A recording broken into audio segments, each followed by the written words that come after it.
सत श्री अकाल, अस्सलाम वालेकुम, जय श्री कृष्ण, जैम्बो। Good morning everyone. स्वागत करते हैं ਤੁਹਾਡਾ ਡਾਕਟਰ ਵਲੀ ਦੇ ਸ਼ੋਅ ਦੇ ਵਿੱਚ। ਮੈਂ ਹਮੇਸ਼ਾ ਇਹੀ ਜ਼ਿਕਰ ਕਰਦਾ ਹੁੰਦਾ ਕਿ ਜਦੋਂ ਡਾਕਟਰ ਵਲੀ ਇੱਥੇ ਬੈਠੇ ਨੇ ਮੈਂ ਟਾਈਮ ਜ਼ਾਇਆ ਨਹੀਂ ਕਰਨਾ। ਸਿਰਫ ਮੈਂ ਨਹੀਂ, ਸਭ ਦੁਨੀਆ ਅਰਾਊਂਡ ਦ ਵਰਲਡ ਇਹਨਾਂ ਦੀ ਵੇਟ ਕਰਦੇ ਨੇ ਤੇ ਗੱਲਬਾਤ ਕਰਨ ਲਈ। ਤੇ ਡਾਕਟਰ ਵਲੀ ਦਾ ਸਵਾਗਤ ਕਰਦਾ। ਡਾਕਟਰ ਜੀ ਸਵਾਗਤ ਕਰਦੇ। ਬੜੀ ਦੇਰ ਬਾਅਦ ਮੁਲਾਕਾਤ ਹੋਈ ਹੈ ਅੱਜ। ਥੈਂਕ ਯੂ ਵੈਰੀ ਮੱਚ ਪੌਲ ਜੀ। ਮੇਰੇ ਵੱਲੋਂ ਤੁਹਾਡੇ ਸਾਰੇ ਦੇਖਣ ਵਾਲਿਆਂ ਨੂੰ, ਸੁਣਨ ਵਾਲਿਆਂ ਨੂੰ ਸਤਿ ਸ੍ਰੀ ਅਕਾਲ, अस्सलाम वालेकुम, जय श्री कृष्णा, जाम्बो, गुड मॉर्निंग, नमस्कार। देख लो ਅਸੀਂ ਇਹ ਬੜੀ ਵੱਡੀ ਗੱਲ ਹੈ। ਕਾਲ ਚੈਨਲ ਦੇ ਉੱਪਰ ਡਾਕਟਰ ਵਲੀ ਦੇ ਨਾਲ ਹਰ ਤਰ੍ਹਾਂ ਦੇ ਲੋਕ ਜੁੜੇ ਨੇ ਓਨੈਸਟਲੀ।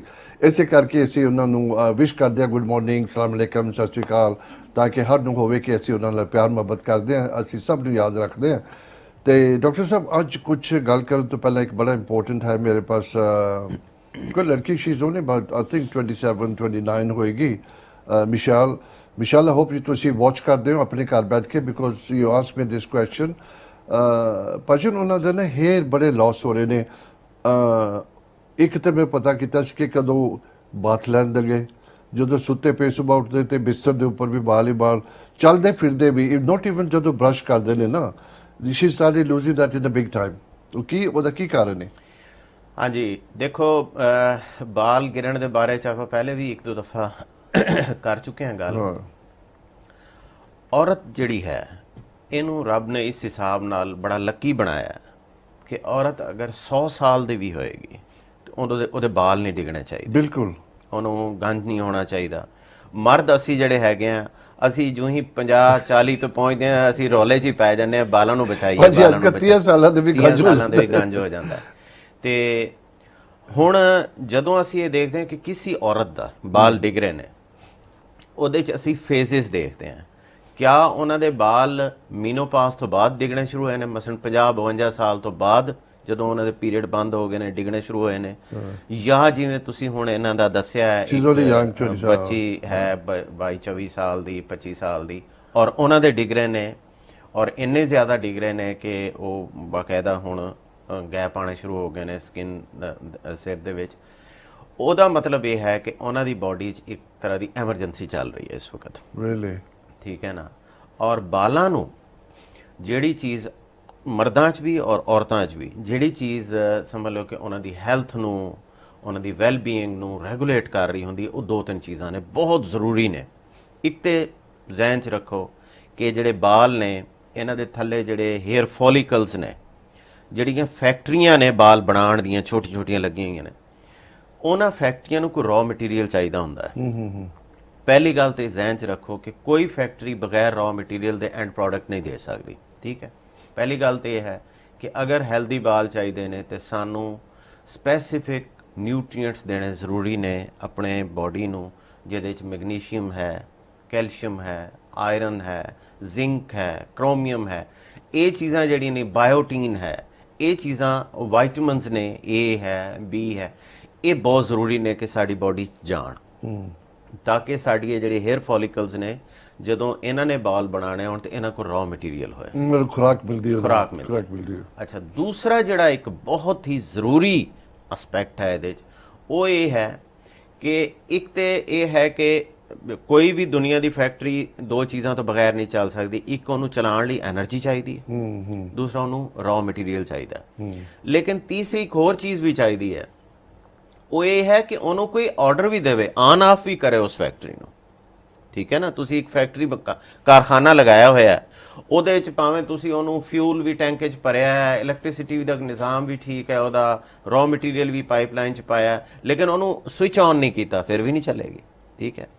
ਤੇ ਇਹ ਜਿਹੜੇ ਹੇਅਰ ਫੋਲੀਕਲਸ ਨੇ, ਇਹਨਾਂ ਨੂੰ ਜਿਹੜੀ ਡਾਇਰੈਕਸ਼ਨ ਮਿਲ ਰਹੀ ਹੁੰਦੀ ਹੈ ਕਿ ਕਿਤਨੀ ਬਾਲਾਂ ਨੂੰ ਗਰੋ ਕਰਨਾ ਹੈ, ਕਿਸ ਹਿਸਾਬ ਨਾਲ ਗਰੋ ਕਰਨਾ ਹੈ, ਕਿਸ ਸਪੀਡ ਨਾਲ ਗਰੋ ਕਰਨਾ ਹੈ, ਇਹ ਸਾਰਾ ਕੁਝ ਜਿਹੜਾ ਹੈ ਇਹ ਸਾਡੇ ਸਰਟਨ ਹਾਰਮੋਨਸ ਜਿਹੜੇ ਨੇ ਔਰਤਾਂ ਦੇ, ਖਾਸ ਤੌਰ ਤੇ ਔਰਤਾਂ ਦੇ, ਉਹ ਇਹ ਰੈਗੂਲੇਟ ਕਰ ਰਹੇ ਹੁੰਦੇ ਨੇ। ਕਿਹੜੇ ਕਿਹੜੇ ਹਾਰਮੋਨਸ ਨੇ? ਈਸਟ੍ਰੋਜਨ ਹਾਰਮੋਨ ਹੈ, ਕੋਰਟੀਸੋਲ ਹਾਰਮੋਨ ਹੈ, ਥਾਇਰਾਇਡ ਹਾਰਮੋਨ ਹੈ। ਬਲਕਿ ਅੱਜ ਆਪਾਂ ਥਾਇਰਾਇਡ ਤੇ ਹੀ ਗੱਲ ਕਰ ਲਵਾਂਗੇ ਇਸ ਕੁਐਸਚਨ ਤੋਂ ਬਾਅਦ। ਠੀਕ ਹੈ। ਕਿ ਥਾਇਰਾਇਡ ਹਾਰਮੋਨ ਜਿਹੜਾ ਹੈ ਉਹ ਕਿੰਨਾ ਜ਼ਿਆਦਾ ਇੰਪੋਰਟੈਂਟ ਰੋਲ ਪਲੇ ਕਰਦਾ ਹੈ ਔਰਤ ਦੀ ਜਾਂ ਮਰਦ ਦੀ ਜਾਂ ਕਿਸੇ ਦੀ ਵੀ ਹੇਅਰ ਗਰੋਥ ਦੇ ਵਿੱਚ। ਠੀਕ ਹੈ ਨਾ। ਇसी ਤਰ੍ਹਾਂ ਐਡਰੀਨਲ ਗਲੈਂਡ ਬੜਾ ਰੋਲ ਪਲੇ ਕਰਦਾ ਹੈ। ਇਹਨਾਂ ਲੇਡੀਜ਼ ਨੂੰ ਮੈਂ ਇਹੀ ਕਹਾਂਗਾ ਕਿ ਇਹ ਦੋ ਕੰਮ ਕਰਨ ਆਪਣੇ। ਇੱਕ ਤਾਂ ਹੁਣ ਕਿਉਂਕਿ ਮੈਂ ਹਿਸਟਰੀ ਨਹੀਂ ਲੈ ਸਕਦਾ ਇਹਨਾਂ ਕੋਲੋਂ, ਇਹ ਦੇਖਣ ਕਿ ਕਿਆ ਇਹਨਾਂ ਦੇ ਪੀਰੀਅਡਸ ਰੈਗੂਲਰ ਨੇ, ਨਾਰਮਲ ਨੇ, ਹੈਵੀ ਤੇ ਨਹੀਂ ਹੈ। ਪੀਰੀਅਡ ਆਉਣ ਤੋਂ ਕੋਈ 5-4 ਦਿਨ ਪਹਿਲੇ ਇਹਨਾਂ ਨੂੰ ਡਿਫਰੈਂਟ ਸਿੰਪਟਮਸ ਤਾਂ ਨਹੀਂ ਆਉਣੇ ਸ਼ੁਰੂ ਹੋ ਜਾਂਦੇ ਕਿ ਪੇਨ ਹੋ ਜਾਣਾ, ਮੂਡ ਖਰਾਬ ਹੋ ਜਾਣਾ, ਗੁੱਸਾ ਚੜਨਾ, ਨੀਂਦ ਨਾ ਆਉਣਾ, ਬਲੋਟਿੰਗ ਹੋ ਜਾਣਾ। ਕਿਆ ਇਹ ਸਿੰਪਟਮ ਆਉਂਦੇ ਨੇ ਇਹਨਾਂ ਨੂੰ? ਅਗਰ ਆਉਂਦੇ ਨੇ ਤਾਂ ਇਹਦਾ ਮਤਲਬ ਇਹਨਾਂ ਦੇ ਹਾਰਮੋਨਸ ਗੜਬੜ ਨੇ, ਸਪੈਸ਼ਲੀ ਇਹਨਾਂ ਦਾ ਈਸਟ੍ਰੋਜਨ ਹਾਰਮੋਨ ਗੜਬੜ ਹੈ। ਫਿਰ ਉਹਨੂੰ ਕਰੈਕਟ ਕਰਨਾ ਜ਼ਰੂਰੀ ਹੈ। ਫਿਰ ਇਹਨਾਂ ਦਾ weight ਦੇਖਣਾ ਪਏਗਾ, ਇਹਨਾਂ ਦਾ weight ਕਿੰਨਾ ਹੈ। ਅਗਰ ਇਹ ਸਕਿਨੀ ਨੇ ਦੈਟਸ ਫਾਈਨ, ਅਗਰ ਇਹ ਓਵਰਵੇਟ ਨੇ ਇਹਦਾ ਮਤਲਬ ਇੱਕ ਹੋਰ ਟਰਬਲ ਵੀ ਹੈ, ਜ਼ੀਨੋ ਈਸਟ੍ਰੋਜਨ ਵੀ ਇਹਨਾਂ ਦੇ ਬਲੱਡ 'ਚ ਹੈ। ਇਹ ਸਾਰੀਆਂ ਚੀਜ਼ਾਂ ਦੇਖ ਕੇ ਫਿਰ ਹੋ ਸਕਦਾ ਹੈ ਕਿ ਇਹਨਾਂ ਦਾ ਸਾਨੂੰ ਟੈਸਟ ਕਰਾਉਣਾ ਪਏ ਕੋਰਟੀਸੋਲ ਹਾਰਮੋਨ ਦਾ, ਕਿ ਇਹਨਾਂ ਦਾ ਕੋਰਟੀਸੋਲ ਹਾਰਮੋਨ ਦਾ ਲੈਵਲ ਕੀ ਨੇ, ਉਹਨੂੰ ਕਰੈਕਟ ਕਰਨਾ। ਜਦੋਂ ਇਹ ਸਾਰੀਆਂ ਚੀਜ਼ਾਂ ਕਰੈਕਟ ਹੋ ਜਾਣ, ਠੀਕ ਹੋ ਜਾਣਗੇ, ਤਾਂ ਬਿਲਕੁਲ ਆਸਾਨੀ ਨਾਲ ਠੀਕ ਹੋ ਸਕਦਾ ਹੈ ਬਾਲ। ਭਜਨ ਅੱਛਾ ਵਿਸ਼ਾਲ, ਆਈ ਹੋਪ ਤੁਸੀਂ ਬੜੇ ਧਿਆਨ ਨਾਲ ਸੁਣਿਆ ਹੋਵੇਗਾ। ਅਗਰ ਤੁਸੀਂ ਫਿਰ ਕੁਝ ਗੱਲ ਕਰਨਾ ਚਾਹੁੰਦੇ ਹੋ ਡਾਕਟਰ ਨਾਲ, ਪਲੀਜ਼ ਗਿਵ ਦਮ ਅ ਕਾਲ, 1-to-1 ਕੰਸਲਟੇਸ਼ਨ ਕਰ ਸਕਦੇ ਹੋ। ਬੜਾ ਕਲੀਅਰ, ਬੜਾ ਅੱਛੀ ਤਰ੍ਹਾਂ ਸਮਝਾਇਆ ਕਿ ਕੀ ਹੋ ਸਕਦਾ ਹੈ। ਭਜਨ weight ਦੇ ਨਾਲ ਵੀ ਦੇਖੋ ਕੀ ਤਾਲੁਕ ਹੈ ਵਾਲਾਂ ਦਾ? ਬਹੁਤ ਜ਼ਿਆਦਾ ਤਾਲੁਕ ਹੈ, ਬਹੁਤ ਜ਼ਿਆਦਾ ਤਾਲੁਕ ਹੈ। ਰੀਅਲੀ? ਹਾਂਜੀ। weight ਜਿਹੜਾ ਹੈ ਨਾ, ਜਿਹੜੇ ਫੈਟ ਸੈੱਲ ਹੁੰਦੇ ਨੇ ਸਾਡੀ ਬਾਡੀ, ਚਾਹੇ ਉਹ ਮਰਦ ਹੋਏ ਚਾਹੇ ਔਰਤ ਹੋਏ, ਉਹਨਾਂ ਨੂੰ ਅਸੀਂ ਸਮਝਦੇ ਹਾਂ ਕਿ ਬਸ ਇਹ ਫੈਟ ਲੱਗਾ ਹੋਇਆ ਬਸ ਠੀਕ ਹੈ। ਇਹ ਇੱਕ ਫੈਕਟਰੀ ਦੇ ਤੌਰ ਤੇ ਕੰਮ ਕਰ ਰਿਹਾ ਹੁੰਦਾ ਉਹ ਫੈਟ। ਉਹ ਸਰਟਨ ਕੈਮੀਕਲ ਬਣਾ ਰਹੇ ਹੁੰਦੇ ਨੇ ਫੈਟ ਸੈੱਲ, ਉਹ ਡੇਂਜਰਸ ਹੁੰਦੇ ਨੇ ਉਹ ਕੈਮੀਕਲ। ਮਸਲਨ ਬਹੁਤ ਸਾਰੇ ਫੈਟ ਸੈੱਲ ਇਹੋ ਜਿਹੇ ਹੁੰਦੇ ਨੇ ਜਿਹੜੇ ਇਨਫਲੇਮੇਟਰੀ ਕੈਮੀਕਲ ਬਣਾ ਰਹੇ ਹੁੰਦੇ ਨੇ। ਬਹੁਤ ਸਾਰੇ ਫੈਟ ਸੈੱਲ ਇਹੋ ਜਿਹੇ ਹੁੰਦੇ ਨੇ ਜਿਹੜੇ ਈਸਟ੍ਰੋਜਨ ਹਾਰਮੋਨ ਬਣਾ ਰਹੇ ਹੁੰਦੇ ਨੇ, ਔਰ ਈਸਟ੍ਰੋਜਨ ਹਾਰਮੋਨ ਹੀ ਟਰਬਲ ਦੇ ਰਿਹਾ ਹੁੰਦਾ ਫਿਰ ਉਸ ਔਰਤ ਨੂੰ। ਤੇ ਇਸ ਲਈ ਬਾਡੀ ਦਾ ਪ੍ਰੋਪਰਲੀ ਸਲਿਮ ਹੋਣਾ ਜ਼ਰੂਰੀ ਹੈ। ਅਗਰ ਤੁਸੀਂ ਕੋਈ ਐਕਸਟਰਾ weight ਕੈਰੀ ਕਰ ਰਹੇ ਹੋ, ਉਹਦੇ ਤੋਂ ਜਾਨ ਛੁਡਾਉਣੀ ਜ਼ਰੂਰੀ ਹੈ। ਇਹ ਤੇ ਮਸਟ ਹੈ। ਭਜਨ thank you so much. Vishal thank you. ਕੋਈ ਵੀ ਚਾਹੁੰਦਾ ਆਪਣਾ ਪਤਾ ਕਰਨਾ ਕਿਸੇ ਤਰ੍ਹਾਂ ਦਾ ਸਵਾਲ, ਪਲੀਜ਼ ਗਿਵ ਅਸ ਅ ਕਾਲ। ਤੇ ਜਦੋਂ ਡਾਕਟਰ ਆਉਂਦੇ ਤੇ ਮੈਂ ਉਹਨਾਂ ਨੂੰ ਸਵਾਲ ਪੁੱਛ ਸਕਦਾ ਔਨ ਯੋਰ ਬਿਹਾਫ। ਤੇ ਮੈਂ ਵੀ ਉਮੀਦ ਰੱਖਦਾ ਕਿ ਵਿਸ਼ਾਲ ਨੂੰ ਆਪਣੀ ਇਨਫੋਰਮੇਸ਼ਨ ਮਿਲ ਗਈ ਹੋਏਗੀ। ਮੈਂ ਫਿਰ ਕਹਿ ਕੇ ਹਟਿਆ, ਅਗਰ ਨਹੀਂ ਮਿਲੀ ਪਲੀਜ਼ ਗਿਵ ਅਸ ਅ ਕਾਲ ਤੇ ਤੁਸੀਂ 1-to-1 ਕੰਸਲਟੇਸ਼ਨ ਕਰ ਸਕਦੇ ਹੋ। Thank you for calling us. Thank you ਜੀ। ਅੱਛਾ, ਇੱਕ ਇੱਥੇ ਇਹਨਾਂ ਨੂੰ ਜਿਹੜੇ ਨੇ ਕੁਐਸਚਨ ਕੀਤਾ ਸੀ, ਇਹਨਾਂ ਨੂੰ ਇੱਕ ਦੋ ਚੀਜ਼ਾਂ ਹੋਰ ਮੈਂ ਚਾਹੁੰਦਾ ਸਮਝਾਉਣ ਦੀਆਂ, ਕਿਉਂਕਿ ਇਹ ਬਹੁਤ ਲੋਕ ਕਰਦੇ ਨੇ, ਇਹ ਵੀ ਕਰ ਰਹੇ ਹੋਣਗੇ ਮੈਨੂੰ ਪਤਾ ਹੈ। ਉਹ ਇਹ ਹੈ ਕਿ ਜਦੋਂ ਔਰਤਾਂ ਨੂੰ ਜਾਂ ਮਰਦਾਂ ਨੂੰ ਇਹ ਪ੍ਰੋਬਲਮ ਸ਼ੁਰੂ ਹੁੰਦੀ ਤਾਂ ਉਹ ਅੰਨ੍ਹੇਵਾਹ ਮੁਖਤਲਿਫ ਕਿਸਮ ਦੇ ਸ਼ੈਂਪੂਆਂ ਦੇ ਪਿੱਛੇ ਪੈ ਜਾਂਦੇ ਨੇ। ਬਿਲਕੁਲ। ਉਹ ਫਲਾਨਾ ਸ਼ੈਂਪੂ ਲਾਇਆ, ਉਹ ਫਲਾਨਾ ਸ਼ੈਂਪੂ ਲਾਇਆ, ਉਹ ਜੀ ਐਂਟੀ ਡੈਂਡਰਫ ਸ਼ੈਂਪੂ ਹੈ ਜੀ, ਇਹ ਬਾਲ ਵਧਾਉਣ ਵਾਲਾ ਸ਼ੈਂਪੂ ਹੈ, ਬਾਲ ਘਟਾਉਣ ਵਾਲਾ ਸ਼ੈਂਪੂ। ਤੁਸੀਂ ਇਸ ਮਾਮਲੇ ਦੇ ਵਿੱਚ ਅਗਰਚਾ ਅਸੀਂ ਇਸ ਪ੍ਰੋਗਰਾਮ ਵਿੱਚ ਬੈਠ ਕੇ ਕਿਸੇ ਬ੍ਰਾਂਡ ਦਾ ਨਾਮ ਨਹੀਂ ਲੈ ਸਕਦੇ, ਲੇਕਿਨ ਮੈਂ ਇਹ ਦੱਸ ਦਿੰਦਾ ਕਿ ਮੈਂ ਜਿਹੜੇ ਸ਼ੈਂਪੂ ਯੂਜ਼ ਕਰਦਾ ਉਹ ਹੈ ਪਤੰਜਲੀ ਸ਼ੈਂਪੂ ਹੈ, ਬਾਬਾ ਰਾਮਦੇਵ ਦਾ। ਇੱਥੇ ਮਿਲ ਜਾਂਦਾ ਹੈ। ਮੇਰੀ ਨਜ਼ਰ 'ਚ ਉਹ ਇੱਕ ਪਰਫੈਕਟ ਚੀਜ਼ ਹੈ ਕਿ ਜਿਹਦੇ 'ਚ ਕੋਈ ਕੈਮੀਕਲ ਨਹੀਂ ਹੈ, ਹਰਬਲ ਹੈ, ਨੈਚੁਰਲ ਹੈ। ਤੁਸੀਂ ਉਹ ਯੂਜ਼ ਕਰੋ। ਉਹਦੇ 'ਚ ਬਹੁਤ ਸਾਰੀਆਂ ਮੁਖਤਲਿਫ ਕਿਸਮ ਦੇ ਹਰਬਸ ਯੂਜ਼ ਕਰਦੇ ਨੇ। ਮੈਂ ਉਹਨੂੰ ਇਸ ਤੋਂ ਪਹਿਲੇ ਮੈਂ ਸ਼ੈਂਪੂ ਹਾਲੈਂਡ ਬੈਰਟ ਤੋਂ ਲੈਂਦਾ ਸੀ ਆਰਗੈਨਿਕ, ਲੇਕਿਨ ਮੈਂ ਜਦੋਂ ਬਾਬਾ ਰਾਮਦੇਵ ਦਾ ਸ਼ੈਂਪੂ ਯੂਜ਼ ਕੀਤਾ ਮੈਨੂੰ ਉਹ ਪਸੰਦ ਆ ਗਿਆ। ਤੇ ਤੁਸੀਂ ਵੀ ਉਹ ਟਰਾਈ ਕਰੋ। ਬਾਕੀ ਸ਼ੈਂਪੂ ਜਾਂ ਜਿਹੜੇ ਹੇਅਰ ਆਇਲ ਹੁੰਦੇ ਨੇ ਉਹਨਾਂ ਦਾ ਬਹੁਤ ਲਿਮਿਟਿਡ ਰੋਲ ਹੁੰਦਾ ਹੈ ਹੇਅਰ ਦੀ ਗਰੋਥ ਵਿੱਚ ਜਾਂ ਉਹਨਾਂ ਦੇ ਗਿਰਣ ਤੋਂ ਬਚਾਉਣ। ਇਹਨਾਂ ਚੀਜ਼ਾਂ 'ਚ ਜ਼ਿਆਦਾ ਰੋਲ ਹੁੰਦਾ ਹੈ ਕਿ ਇੰਟਰਨਲੀ ਤੁਹਾਡੇ ਹੇਅਰ ਫੋਲੀਕਲਸ ਉਹਨਾਂ ਨੂੰ ਹੈਲਦੀ ਹੋਣਾ ਚਾਹੀਦਾ। ਭਾਜੀ ਤੁਸੀਂ ਬੜੀ ਕਮਾਲ ਦੀ ਗੱਲ ਕੀਤੀ। ਆਮ ਦੇਖਿਆ ਜਾਂਦਾ ਹੈ ਕਿ ਜਦੋਂ ਇੱਦਾਂ ਦੀ ਕੁਝ ਪ੍ਰੋਬਲਮ ਹੁੰਦੀ ਹੈ, ਹੇਅਰ ਲਾਸ ਹੁੰਦਾ ਹੈ, ਤੇ ਲੋਕ ਪਤਾ ਕੀ ਕਰਦੇ, ਡਿਫਰੈਂਟ ਸ਼ੈਂਪੂ ਯੂਜ਼ ਕਰਦੇ। ਉਹਨਾਂ ਨੂੰ ਲੱਗਦਾ ਕਿ ਉਹ ਖੁਰਾਕ ਹੈ, ਉਹ ਤਜਰਬੇ ਸ਼ੁਰੂ ਕਰ ਦਿੰਦੇ ਨੇ ਆਪਣੇ ਸਿਰ ਤੇ। ਉਹਦੀ ਜਗ੍ਹਾ ਤੇ ਮੈਂ ਅੱਜ ਇੱਕ ਬੜੀ ਨੈਚੁਰਲ ਰੈਮੇਡੀ ਸਾਰਿਆਂ ਨੂੰ ਦੱਸ ਦਿੰਦਾ, ਠੀਕ ਹੈ? ਸਾਰੇ ਸੁਣ ਰਹੇ। ਪਿਆਜ਼ ਲੈ ਲਓ ਸ਼ਾਮ ਦੇ ਟਾਈਮ, ਮਸਲਨ 1 ਕੱਪ ਪਾਣੀ ਲੈ ਕੇ ਨਾ ਉਹਦੇ 'ਚ ਇੱਕ ਪੂਰਾ ਪਿਆਜ਼, 1 ਜਾਂ 2 ਪਿਆਜ਼ ਕੱਟ ਕੇ ਉਹਨੂੰ ਬਹੁਤ ਹਲਕੀ ਆਂਚ ਤੇ ਉਬਾਲਣਾ ਸ਼ੁਰੂ ਕਰ ਦਿਓ। ਬਲਕਿ 2 ਕੱਪ ਪਾਣੀ ਹੋਣ, ਉਹਦੇ 'ਚ 1 ਜਾਂ 2 ਗੰਢੇ ਕੱਟ ਕੇ ਛੋਟੇ ਛੋਟੇ ਉਹਨਾਂ ਨੂੰ ਉਬਾਲੀ ਜਾਓ। ਉਹ ਪਾਣੀ ਜਿਹੜਾ ਹੈ ਉਹ 2 ਕੱਪ ਤੋਂ ਅੱਧਾ ਕੱਪ ਰਹਿ ਜਾਏ। ਅੱਛਾ। ਉਸ ਤੋਂ ਬਾਅਦ ਢੱਕਣਾ ਦੇ ਕੇ ਉਹਨੂੰ ਪਿਆਜ਼ਾਂ ਨੂੰ ਪਾਣੀ ਸਮੇਤ ਰਾਤ ਨੂੰ ਰੱਖ ਦਿਓ। ਸਵੇਰ ਉੱਠੋ, ਪਿਆਜ਼ ਸੁੱਟ ਦਿਓ। ਉਹ ਪਾਣੀ ਜਿਹੜਾ ਹੈ ਉਹ ਕਾਟਨ ਤੇ ਲਗਾ ਕੇ ਜਿੱਥੇ ਜਿੱਥੇ ਗੈਪ ਹੈ ਨੇ, ਬਾਲ ਡਿੱਗਦੇ ਨੇ, ਇਹ ਕਰਕੇ ਦੇਖੋ। ਰੀਅਲੀ ਕੀ ਬਾਤ ਹੈ। ਦੇਖੋ ਅਨੀਅਨ ਦੇ ਨਾਲ ਹੀ ਹੈ। ਹਾਂਜੀ, ਓਨੀਅਨ ਨਾਲ ਹੀ ਤੁਹਾਨੂੰ ਫਾਇਦਾ ਹੋਏਗਾ। ਬਾਲ ਥਿਕ ਹੋਣੇ ਸ਼ੁਰੂ ਹੋ ਜਾਂਦੇ ਆ ਔਰ ਉਹਨਾਂ ਦੀ ਗਰੋਥ ਇੰਪਰੂਵ ਹੁੰਦੀ ਹੈ ਔਰ ਡੈਂਡਰਫ ਖਤਮ ਹੋ ਜਾਂਦੀ ਹੈ। ਸਿੰਪਲ ਜਿਹਾ ਨੁਸਖਾ ਹੈ, 8 ਆਨੇ ਦਾ ਇੱਕ ਪਿਆਜ਼ ਮਿਲ ਜਾਣਾ। ਪਰ ਇਹ ਮੈਨੂੰ ਮੈਂ ਹੱਸਦਾ ਤਾਂ ਹੈਗਾ, ਬੜੀ ਫਨੀ ਗੱਲ ਹੈ, ਲੜਕੀਆਂ ਬੜੀ ਫਸੀ, ਹਰ ਬੰਦਾ ਫਸੀ ਹੁੰਦਾ ਹੈ।